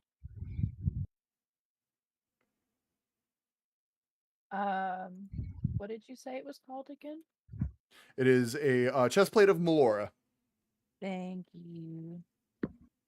I think Ripple like walks out of her room and does like the little kid shopping haul parents make you do for your back to school outfits, and kind of does a little strut and then does a spin and then poses at the end. How's it look? You're killing it, kid. And your mom Oh. goes, "Oh, you look so cute." Oh, Thank you so much, Mom. I'm really glad I was able to come see you both. I'm glad you were able to see us too, kiddo. Don't be a stranger. Come visit, okay? I will. I'll be gone a while. I'm not sure how long, but I'm off to Duskwater again. All right. Well, we always look forward to your letters. Good luck on your adventures, Ripple. We love you. Gives them both a very tight hug and then is gonna leave. Yeah, you leave. You make your way back to the temple. You on your way along the path, you meet some priests and clerics that you would obviously know, having been an integral part of the church for so long. And you make your way back into the temple. Is there anyone in particular you're looking for? I don't think so. All right. Yeah, you make your way through your temple, just saying hey to everybody, thanking them for healing you. Yeah. Nobody seems to give the new tattoo any thought as you walk through this temple. But you make your way to the sanctuary. And once you find yourself in the main hall of the sanctuary, you are surrounded by pew after pew, all facing the altar of Melora in white and blue. Above you is clear, like coastal sky. You feel a sea breeze floating through the crack in the cliff that makes up what is essentially just a skylight for this sanctuary. Bright sunlight shines down as it reaches about 1 o'clock, and in the light of the sun, basking, is a dragonborn. Blue scales, wearing the robes of a cleric of Melora, and wearing the vestments of a high priest. And he looks at you and says, "Ripple, you're okay. You're up and about." I am. Do you like the new fit? I love the new fit. Yeah, I'd see you went and visited your parents. I did. I'm very happy for you. It's good to see you again. I know it's only been about a year, but it's been a different vibe around here without you. And you recognize this dragonborn as Father McCorka. Father McCorka. Is that significant to Ripple? It might be. Okay. He looks you up and down, and his Roll for memory. gaze, yeah, his gaze stops at your right hand. I He close it. sees the crimson tattoo of the skull and crossbones, and looks back to you. His gaze hardening, and he says, "You've changed your oath." A lot has happened in a year. It must have. Is everything okay? No, it's not. I would assume this has to do with the vampires then. Yes. Very astute. I think I lost all of my friends. Oh, Ripple, I'm so sorry.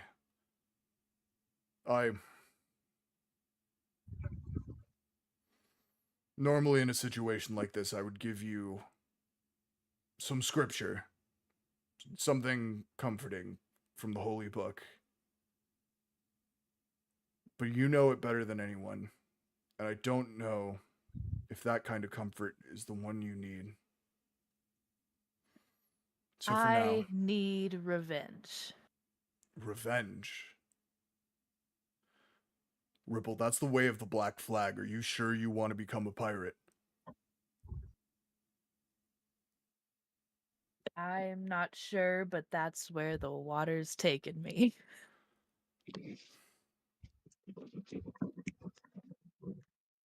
Has Melora... I've Does spoken. Melora know? I think Ripple holds her hand out and looks at it and kind of like looks at him and goes, I think she knows. I didn't put this here for fun. I mean, you never know. Well, just know you will not be met very kindly by people of other faith, by anybody on a coastal town, hell, even by other pirates. That mark on your hand may as well be a death mark.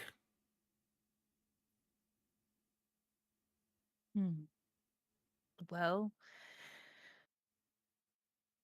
I guess that's just how it's gonna have to be. This is the path I've chosen now. I understand. Be safe out there, Ripple. The world will not be kind to you. It has already proven thus. I can only imagine. Be safe, my child. And he blesses you. You have a cast of bless upon you. Period. And yeah, you are free to do in Undertow what you please. Or anywhere in the world, really. There's nothing really holding you here. Like you can just kind of leave. This is one of the rare cases where you can just kind of do what you want. Yeah, I think Ripple would definitely set sail to Duskwater to get back to the Adventurers Guild. And you do. They're at the coast. You meet a boat salesman who's very familiar with you, and may or may not have been featured in Dicius. But he just takes one look at you and goes, "Welcome back, kid. Good luck on your adventures out there. This one's on me." And he gives you a skiff, a small boat for one person with a sail. He's- Period. This one's on Ripple- me, huh? This one's on me. Ripple fist How many bumps boats him have you- with her how many- left hand. Yep. How many boats have you bought from this guy? How many boats has Ripple bought from this guy? One to leave, but it was with the temple's money, so you got a fancy one. Oh, okay. No, we're just cool like that. Right on. Love a returning customer. Yeah, you set sail to Duskwater, and it's, for the first time, a very uneventful journey. Could I buy a bigger boat? Yeah, absolutely. How much I gold have you got? money. I got 55,000. Yeah, 55,000 will get you a yacht. I don't want a yacht. I want like a sailboat. Yeah, no, you can. Like a decent size. He looks at you and goes, "You're gonna need to hire a crew for a bigger boat, but I'll get one. yeah, all right." And Okay, he you're gives fine. you Okay. a 3-sail ship. I guess Ripple's not going to Duskwater yet. Ripple's gonna go hire a crew and then go to Duskwater. But now Yes. I have my little own pirate ship. To add the crew to your pirate ship, subtract 30,000 gold from your current. Okay. And then how much was the pirate ship? All of that is 30,000 gold.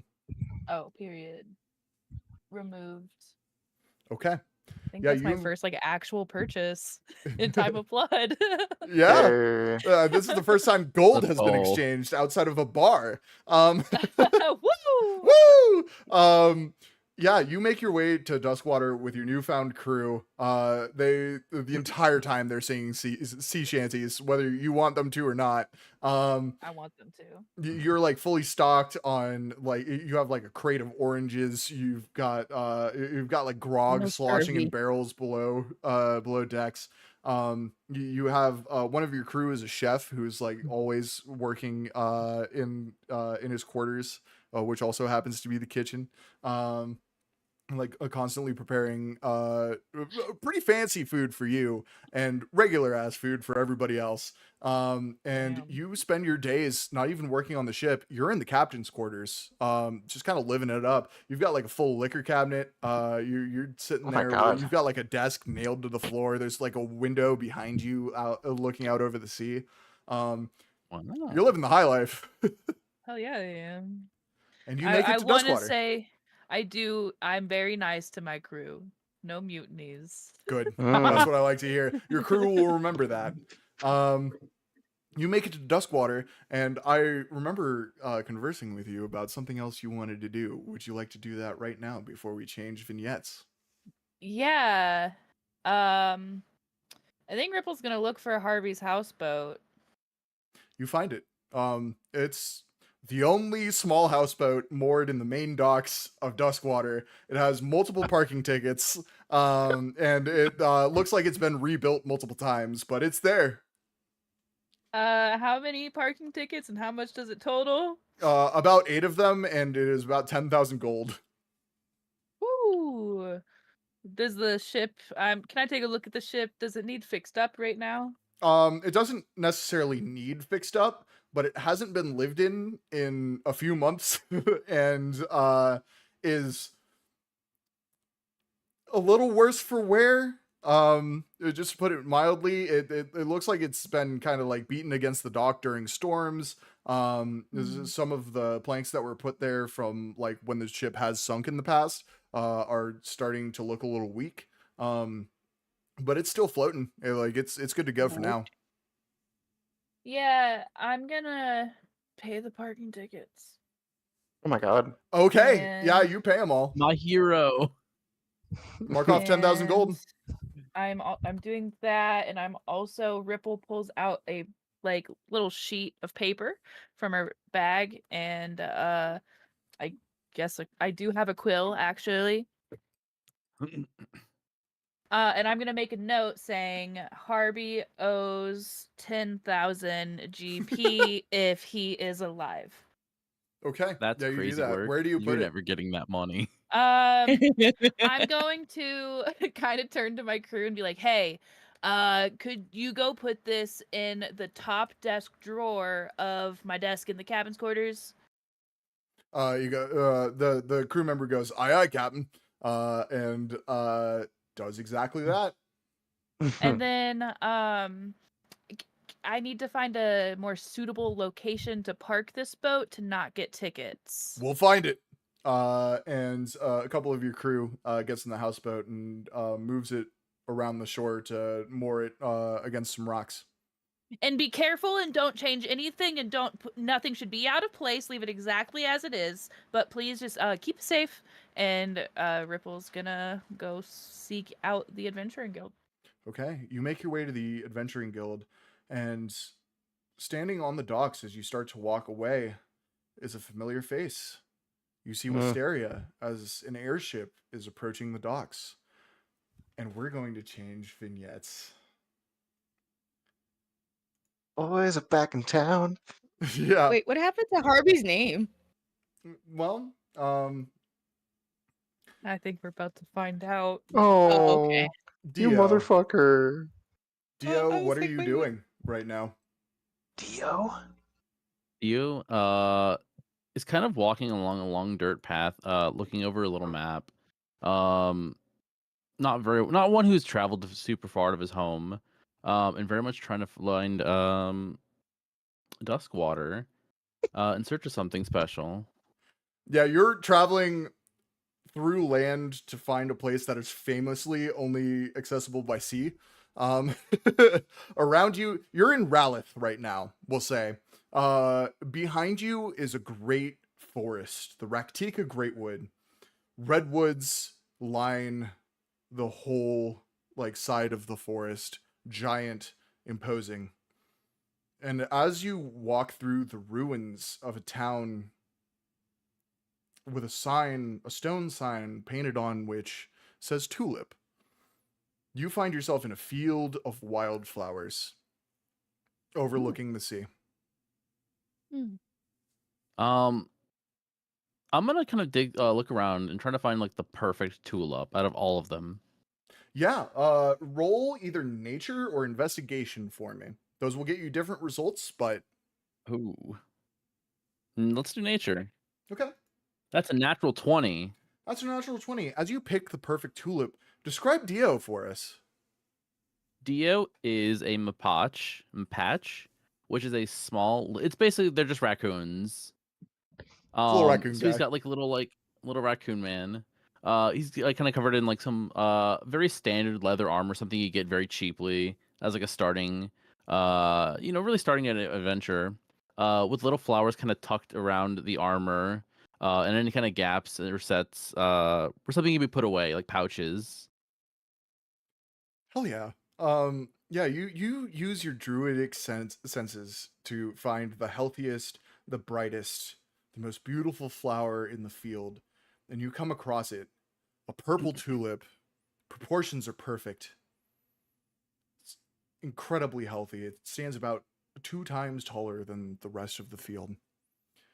And you pick it, Hmm. and you don't feel it start to wither in your hand as you normally do through, not in a way normal people would not be able to feel the death of this flower as you pick it. But as a druid, your attunement with nature, it's like it's a small grievance. It's a little grief every time you pick a plant. But this time it doesn't happen.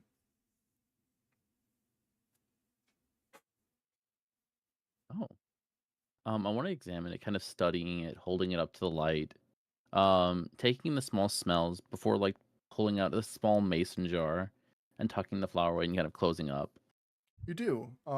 You do feel a little bit of magic coming from this tulip. But who cares? It's a pretty flower. You put this flower away as you hear a cart approaching you down the other end of the path. I'll peek my head out and what do I see? Yeah, you poke your head out of this field of flowers, and you see a small family of gnomes traveling in a cart, open air cart, heading toward the sea. They notice you and all wave. I'll wave back. Yeah, you wave back, and the cart stops, and the guy driving, an older gnome, you would assume 40, 50 years old, salt and pepper, little gnomish beard, he waves you over to come join them. Yeah, I'll kind of scurry over, kind of getting up to them, parking myself like, hello there, and I'll hold out my hand. Hello, friend. He grabs your hand and gives it a hearty shake. And he says, you're a long way from civilization. Where are you headed, friend? Uh, Duskwater, which is close by. Oh, Duskwater's not anywhere near close by. That's in the middle of the sea. It's hundreds of miles Oh, from here. Do you oh, need a um, lift? oh. I mean, if you guys are headed that way, Yeah, we're I headed mean, to I wouldn't. Duskwater to sell some of our wares. And he gestures to the back of the cart, and you see bouquets of flowers, preserved with magic. Ooh. Let me see what I can do here. How big is the cart? It's just your regular like farmer's cart.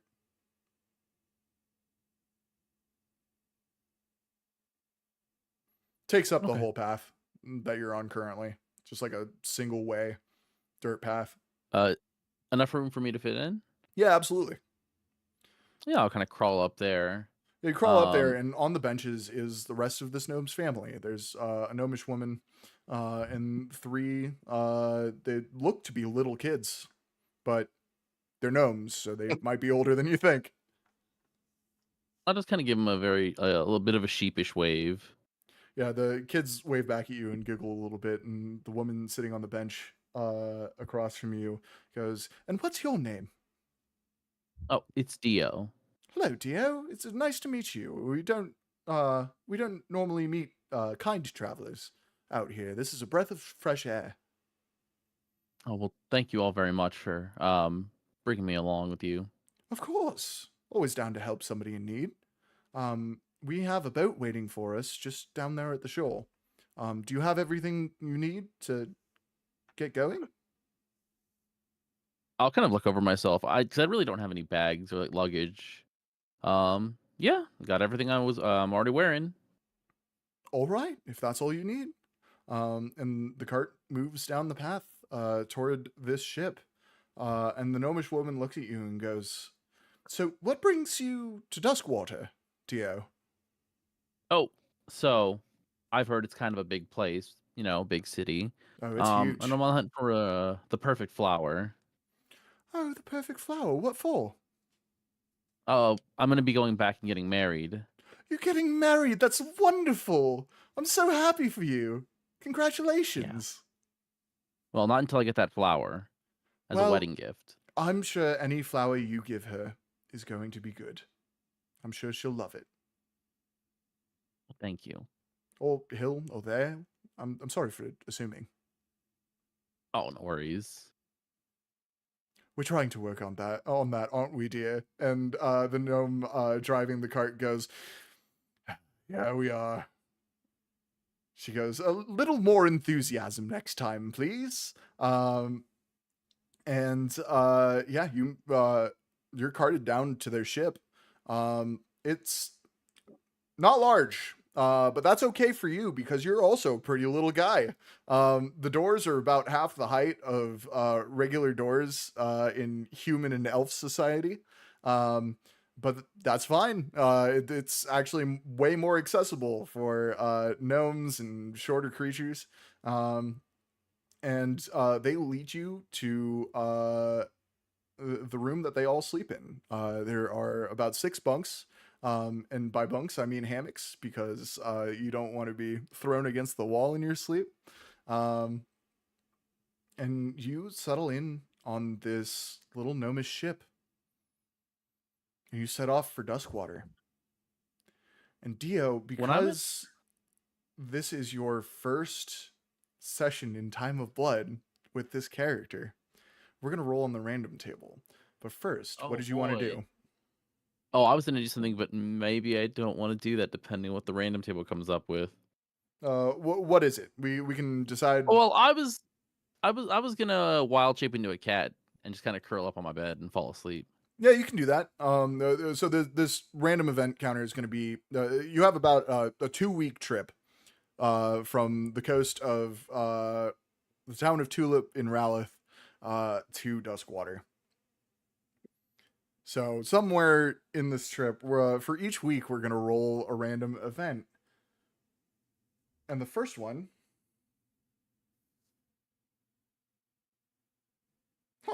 it's a bright sunny day. And you see something circling over, or under, I guess, the right side of the ship, starboard side. There, you can't tell exactly what it is, but each one of the little creatures glows a dull orange underneath the water. Hmm. Oh, wait a minute. How far is the water from the ship? It's about 20 feet down.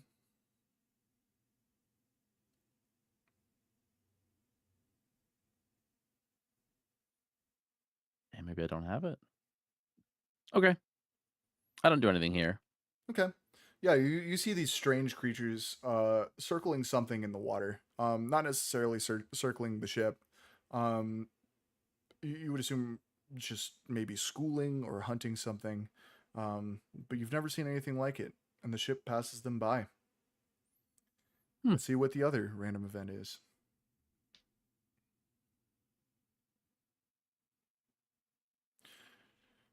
Dio, off the port side of the ship, the left side, you see a raft with a chest on it, just floating by. Ooh. Um, I'll go ahead and pop a wild shape into a giant eagle and fly over.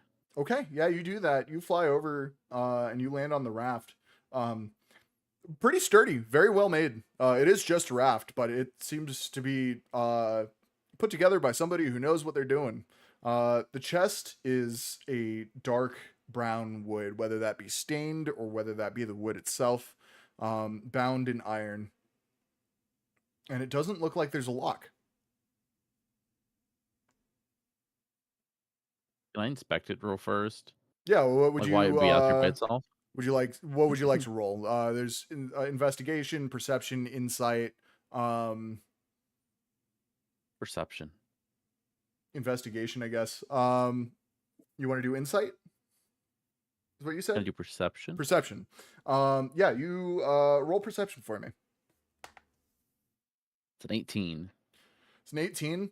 Um, there is something off about this chest, but it's not. From what you can tell, it's not like a mimic or anything. It doesn't seem to have any obvious magical wards on it. But with that perception, it's real fucking odd that there's just a chest on a raft in the middle of the ocean. I'm gonna scratch it with the talon. Yeah, you scratch at it, and you just feel the scratching of talon against wood. I'll change shape back to just standard raccoon form, and I'll go to open it. Yeah, you open it, and inside is just a skull.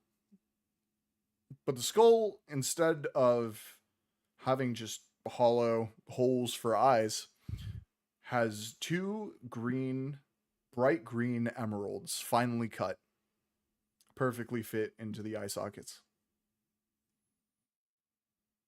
I'll kind of reach down and pick it up. Is it like an average human skull size? It seems to be an elven skull. Huh. Turn it around. Yeah, it's a skull I'm with gonna gems for eyes. Can I kind of like play with the mouth? Yeah, absolutely. You do that. Okay. You do I'll while you're kind of doing that. Notice that the skull does still have all of its teeth, and they look like they've been brushed. Like those pearly whites are shining. I'm gonna tuck it away in like a little satchel for now. Okay, yeah, you do that. There's nothing else in the chest, and the raft is floating farther and farther away from the ship as the gnomish family is kind of like waving at you to come back. All right. Well, thank you, Mr. Chest of the Sea, and I'm gonna close it back up. Wild shape one more time, and then kind of fly off. You do, and as you fly off, the raft sinks. You make it back to the ship, and the rest of your voyage is pretty uneventful. You have a lovely time with this gnomish family. They seem to just kind of accept you as one of their own. And you eat like family meals with them. You play with the kids every once in a while when they ask you to. You help around the ship. It's all around a lovely time. And then the sky begins to turn orange as you come into the vicinity of Duskwater, an island you've only heard tale about, an island that's home to about 2 million people, a massive city spanning the entire thing. The sky during the day always a dusky orange, as if evening is always setting from the volcanic gases in the air. Off in the distance you see said volcano spewing gas, spewing smoke, though nobody seems concerned about it. And as the sun starts to set and the sky starts turning a deep, beautiful purple, you land on the docks. You make your goodbyes to this gnomish family as you walk in separate directions. And I need you to make a dexterity saving throw for me. Oh.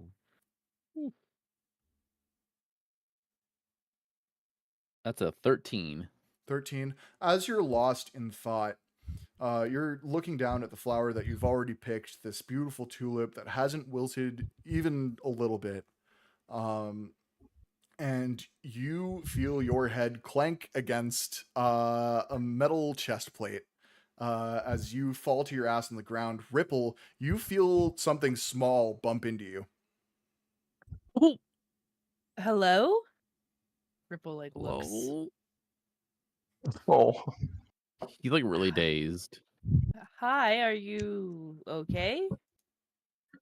Yes. And I'm gonna try to start to get up. A little dizzy and kind of confused. Oof. Wisteria, at this point, you see both Ripple and this small raccoon guy. Skrunk. The airship lands in the water and moves up to the dock. And Vera says, I expect you at the Adventuring Guild in 2 hours. Make your preparations. yeah, I'll whatever. see you there. Get bent, and he hops off. That's not very professional. And he turns around, does a very elaborate bow, and then he like looks up and like gives her like a knowing wink, and walks off. Yeah, you walk off and you immediately see none other than Wisteria standing on the docks, and further down the docks, Ripple and a raccoon. Oh, yeah! Hey! He starts waving his arms and starts running towards you guys. Jesus, Yeah. will they run? I think Ripple turns when Skrunk yells and then sees Wisteria and then Skrunk running towards us. And I think Ripple ignores the raccoon and just runs towards the group like, guys! Oh my god! Who's closer? I think Wisteria is closer from the sound of it to Skrunk. Skrunk flying tackle hugs Wisteria. And I'm like, oh my gosh, it's Skrunk. And I'm like, I push him back and grab his face. You're real. You're real. Yeah. Hi. You're. I always forget how strong you are. Yeah, I'm real. You're all real too. And he like quickly looks in his bag at the little effigy that he made of all of you and like pushes it down. Do we see it? You can roll to see it. Roll like perception if you want to. I'm gonna roll fucking. I'm gonna roll fucking stealth. Yeah. That's bad. You'd probably see it. Oh, I got a nat 1. Ripple did not see Yeah, it. you didn't see shit. I didn't see it. I got a 5. Wait, what did Skrunk get? How? Felix, what did Skrunk get? Oh, sorry. So sorry. I rolled a 6. Oh, okay. And my stealth is 3, so 9. Okay, yeah, no, that 5 definitely doesn't do it. Neither of you see this shit. Nope. I don't think Dio's even trying, so nobody sees that happen. To them, it just looks like you've like moved your bag, basically. It's so good to see you. I was in the middle of a litter box, essentially, in the middle of fucking nowhere, bright blazing sun. Weird technology I couldn't comprehend. The desert? I got some gas. Yeah, I was in the desert. Got some cool schematics. Other than that, it was a complete fucking waste of time. I'm gonna look. Did you get taller? You look more mature. Thank you. Yeah, I molted. Gross. Do you still have your skin? I have a little. Yeah, I saved a little for you. And he like, it's very obvious. Like it's obviously like if anyone's ever seen like a bearded dragon when they shed, they're little like their nose gets plugged up sometimes with like the skin that's like around the nose, and it's very obviously like a little like plug that was in one of his nostrils. Thanks. I'll keep it for later. Anytime. I'm gonna turn to Ripple and just like squish her cheeks, like Ripple. I have missed you guys so much. I own a boat now. I bought a ship. Yeah, what's going on with the whole Bonnie Tyler situation? I'm a pirate now. You're a what? This person who's not in this campaign. This person who is in the real world. This is a real ass person. You're wait. Are paladins of Melora allowed to be? Oh, I'm not a paladin anymore. Yes. I have 2 hours. We should get drunk. We should catch I would up. love to get drunk.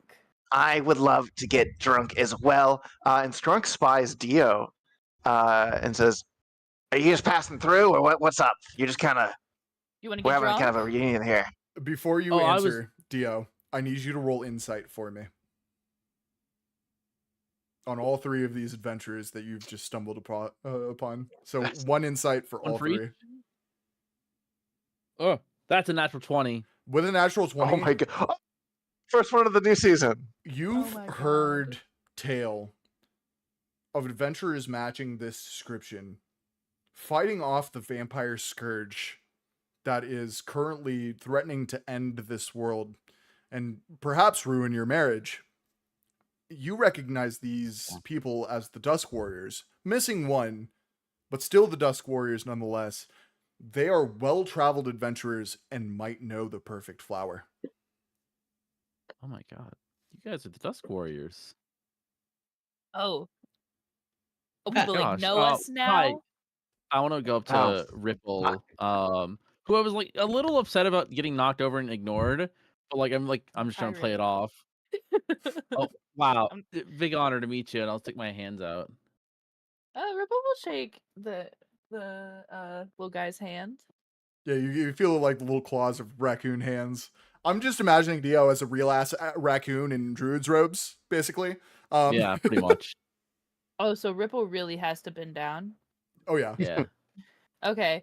Nice to meet you. Glad you've heard of us. Do I you go need to a- something? Oh, well, I hate to ask. I'm just on the hunt for the perfect flower, and I just figured you guys would probably know something like that. Just well traveled, you know. Can I try to recall my memory for the perfect flower? Yeah, roll nature for me. Ripple just thinks of her favorite flower. That is a 12 plus.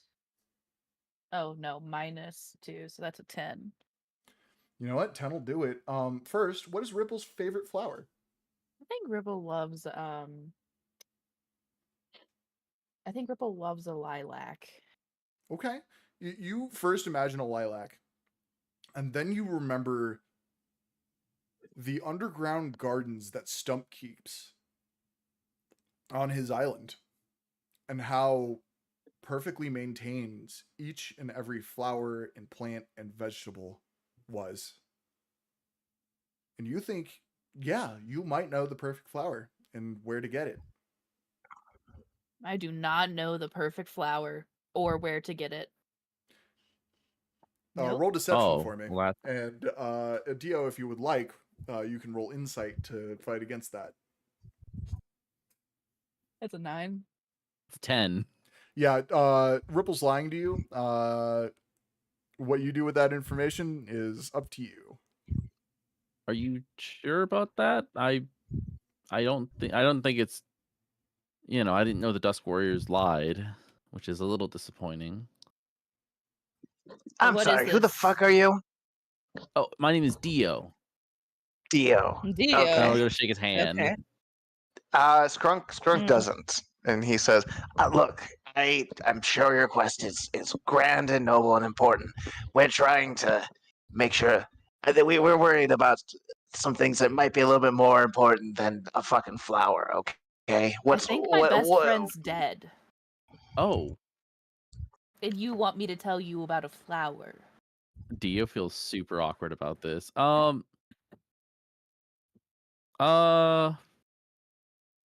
Wow. Okay. So That's did you want to fair. go get drunk with us, or Yeah. I think Let's that start would be there. Let's start let's there. start there. I apologize if I came across a little hard. It's been a long 4 days for me.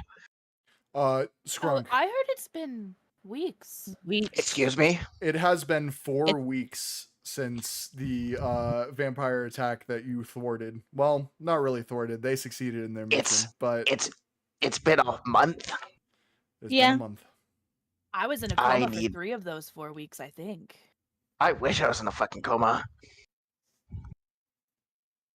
Yeah, let's go. Coma? Yeah. I think Ripple ignores Dio. Yeah. Is there? Wisteria, how was your shitty 4 weeks? I lost the concept of time. I'm gonna be honest Hell with you. yeah, I sister. didn't know how much I went through.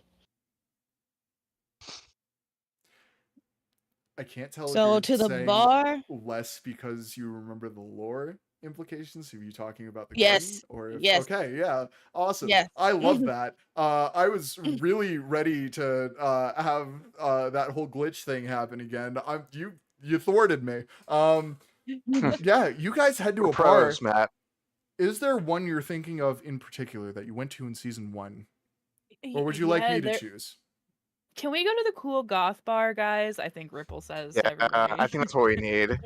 Ripple That was has my more choice, too. eyeliner on now than the last time we afraid- saw her. The only one that's true. Yeah, you're definitely like serving like Victorian pirate vibes. The only bar that I remember is the All Father's Tree, or the Oak Father's Tree. Yep. But what's the goth one named? Have it Oh, if you have somewhere. it. Hold on. Wait, who? Go for Yeah, it. because it was owned by Magalnar's husband. Who do you Oh, remember Oh, his the hold name? on. goth bar. I'll give you Yeah. inspiration if you remember Magulnar's husband's name. Oh, I Ulfric. have Hold a. on, hold on. It was Ulfric. You're correct. Nice. Inspiration Okay. for you. Thank you remember the name of I the do bar? not have. I don't have the name written down. Wait, I'm seeing if I have it saved somewhere here. I Is it- did is it a say f- that he comped our tab though, so that's pretty cool. Yeah. You sure can you did. remember? Can you remind us if it's like a fun, like fun or like something kind of witty and clever? No, it's just called the Black It's like Bat. the Black Bat. Bat. Oh, it's called the Black Bat. Yeah, Ah. it's called the Black Bat. Good job. Okay, Cool. yeah, So I didn't have that info in my for me too, notes. right? No. Nice try though. Much appreciated. Thank you. Yeah, I'm gonna keep it coming. gaslight.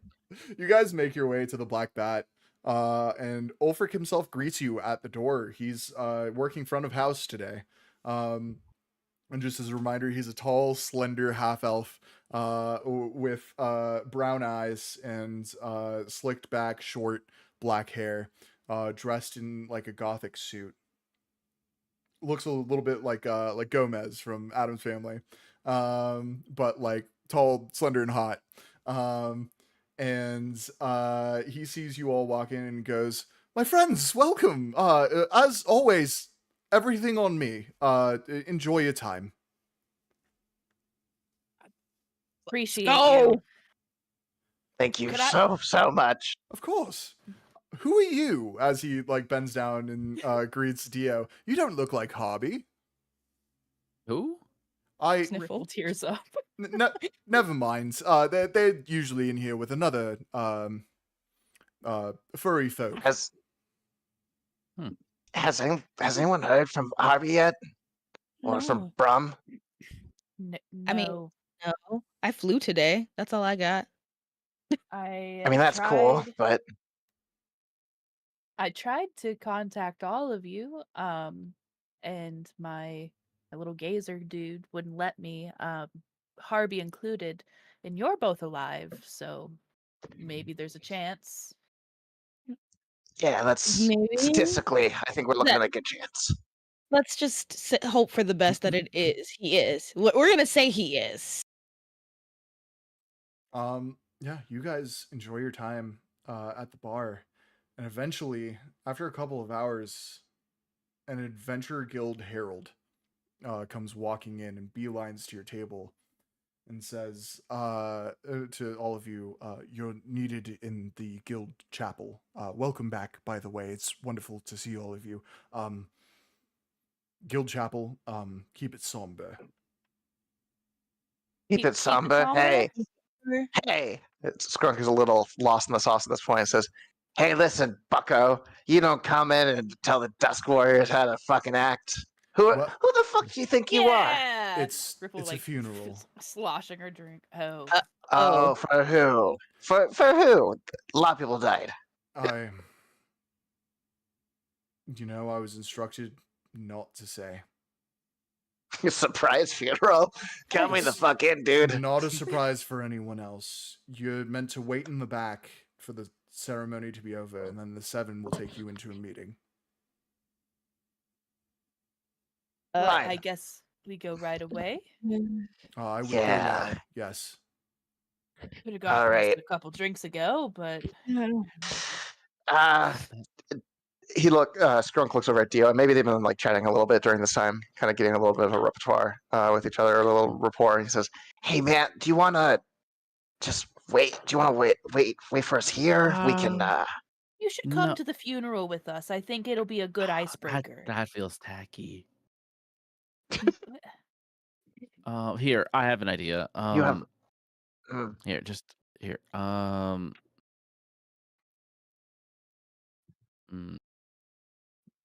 Does You anyone got have a a bag? yes. Yeah, I got a bag. I got a bag. I think all Alright. got a everybody has bag. bags, yeah. I'm gonna wild shape into a rat and should have someone kind of carry me around. Oh, that looked painful. Are you okay? I'll give a little rat thumbs up. Yeah, we'll say that's all right. That- Yeah, you can do that. Yeah. That's cool as fuck, though. That's rad. That's rad. Oh, we have someone who would love you. You could get on my gonna- shoulder like a parrot. I'll kind of go. I don't know if I want to. I want to fall off someone's shoulder. That'd be hilarious. Well, I'm gonna open you my speak bag, rat Emotional now, support so animal. Nobody can understand you. Sweet, Emotional sweet, support sweet, animal. sweet. I love it. I I'm can't opening have my that. bag. It's like I got enough room in here. Like a tear just like goes down my cheek. Like, He finds Come the on. rat carcass. No, the rat Oh, carcass there's is canonically something. on the ground in the garden. You never no, picked it's it back gone. up. It's gone. gone. I never put it back. No. What So else am I that's gonna find? gone. You know what? Let's see what I can find in there. I'll dive in. Yeah, you dive in. Roll investigation for me to see if you find anything fun. Oh, There's so much in there. that's a 17. 17. Oh god. Wisteria, find something fucked up in your inventory that isn't like the most fucked up thing you have. Let's see. Moderately fucked up. Moderately fucked up. So Some mild fuckery. some mild fuckery. Okay, let me take a look here.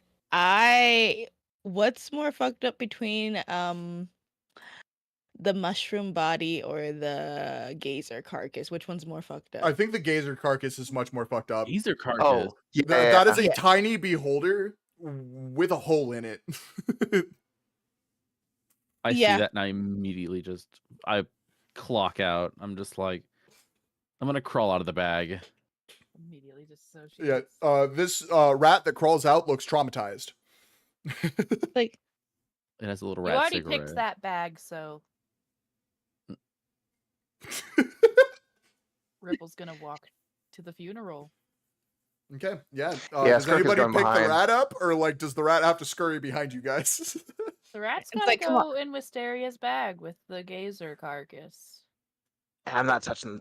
I don't know this rat. I mean, I'm just not. That's He not looks my at the Harvey rat hair. and just goes like, "Don't Dio my Harvey." He looks down and says, "Like, hey, Dio, rat guy, nothing against you. I just it seems like you got some like woodland magic shit. I don't fuck with that. So she's gonna take you." I'll just kind of like accept my fate, go back to the bag. Okay, you do that, and I'm gonna like take the bag and hold it close, like I miss Puff Bonnet.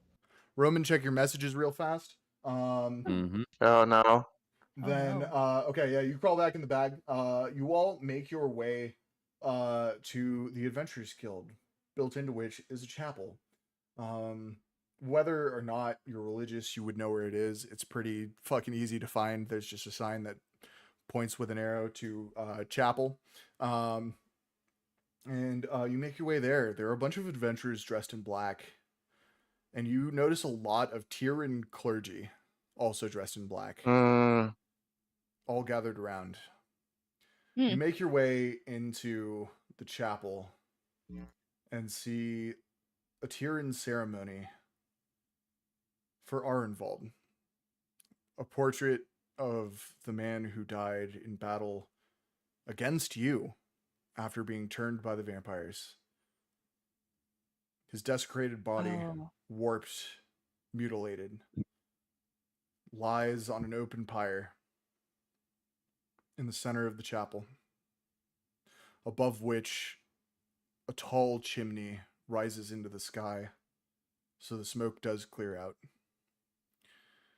As Magalnar, tears streaming down his face, lights the pyre. Let's see. Hold on. Let's choose. Wisteria, you feel a hand on your shoulder, and as you turn, you see, dressed in his regular black, full plate armor, is Onder. In his hand, a crusty-looking book. But he regards you with sad, kind eyes, and leans in to all of you and says, I know we're not supposed to talk during this, but it's good to see you all again. Yeah. Likewise. I Wish it was under better Yeah, conditions. agreed. I wished to, but Magalnar wished for you to be here since you were the last people that Arenvald did his duty with. And he turns and he looks at you, Dio, and regards you for a moment with a quizzical look, and turns back to the rest of the group and says, "Where's Harby?" And we see out in space Bram Korra's starship flying along a space station. We see out through the windows of the space station this starship flying at Mach speed as Bram Korra is running down hallway after hallway. Droids behind him firing laser bolts. We see as the ship crashes into the side of the space station, and Bram goes, "Hold it steady, goddammit!" And continues running. In his hand, a mechanical piece, small, but seemingly valuable, as it glitters in what little light is streaming in through the windows. And he continues running as this ship clumsily makes its way toward anywhere that Bram can jump out of. And Bram finally finds a port hatch. Not necessarily something that you can breathe through. No, it doesn't have the usual force field, as this station, long abandoned, is on low power mode. But he clicks the hatch as the ship starts to line up, and the docking tube misses a couple of times. It clanks against the side of the station as he pulls out his sunblade and starts deflecting laser bolts. And finally, the door opens, and he runs into the ship and goes, "Go, go, go, punch it!" And in a flash of pseudo motion, the ship is gone. And that is where we're going to end this episode of A Time of Blood. Well done. Can I commend you on Chekhov's tank? That was great. I was like, when is this going to come up today? Yeah. Chekhov's tank, like the chip, or like? Oh no, like the song. The song. Oh, tank. Yes. Oh, tank the song. Yes. Yeah. No. Yeah. There might be a few more of those. We'll see. But yeah. The Dusk Warriors, or most of the Dusk Warriors, are back together. We're still not entirely sure what happened to Harby. And maybe we'll never know.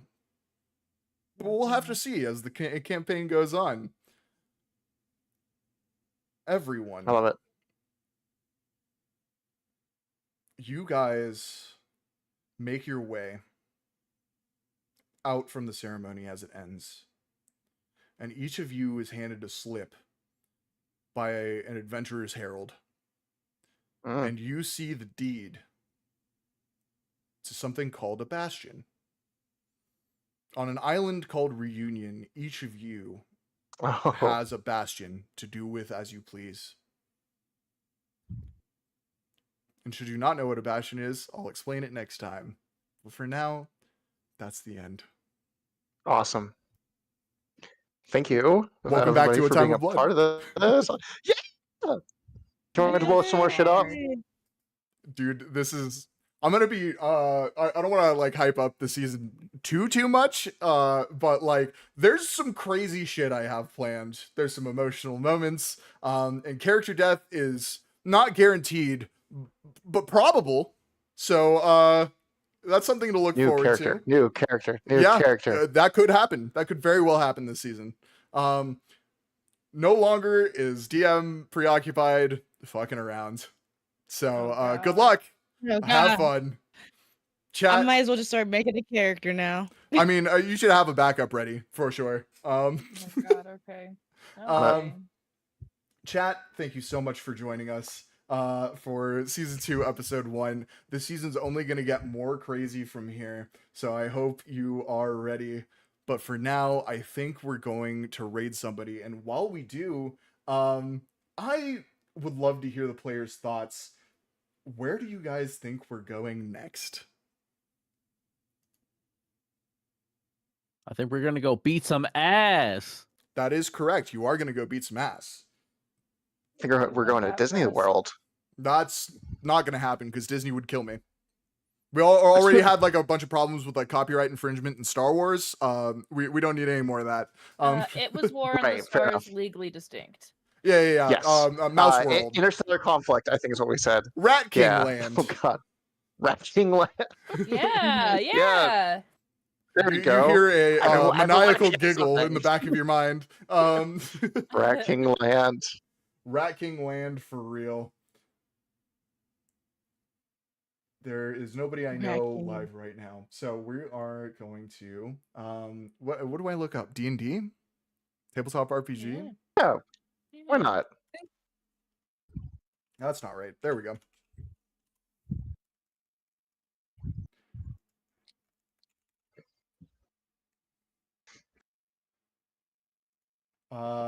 We need categories. How do I... Man, I'm bad at this. Here we go. Dungeons and Dragons. Let's see. Chat. As per usual, please be kind. Be courteous to this new community that I'm sending you into. And if they are, for some reason, fucked up people, we do not align with that. So if they are not good people, please bounce and forgive me later. But for now, enjoy Fingers crossed. hanging out with Plasmatic AAT. I'm going to put that into chat right now. Everybody, get ready for a raid. I'm ready. Do it. I'm Alright. ready, man. Everybody ready up? Bro, Ready. I'm ready. I'm ready. I'm ready. I'm Alrighty, ready. that's everybody. Chat, thank you once again, and we will see you at the same time, same place, next Sunday for episode 2 of season 2. I hope to see you all there. Thank you, and good night. Bye, y'all. Goodbye, chat. Raids.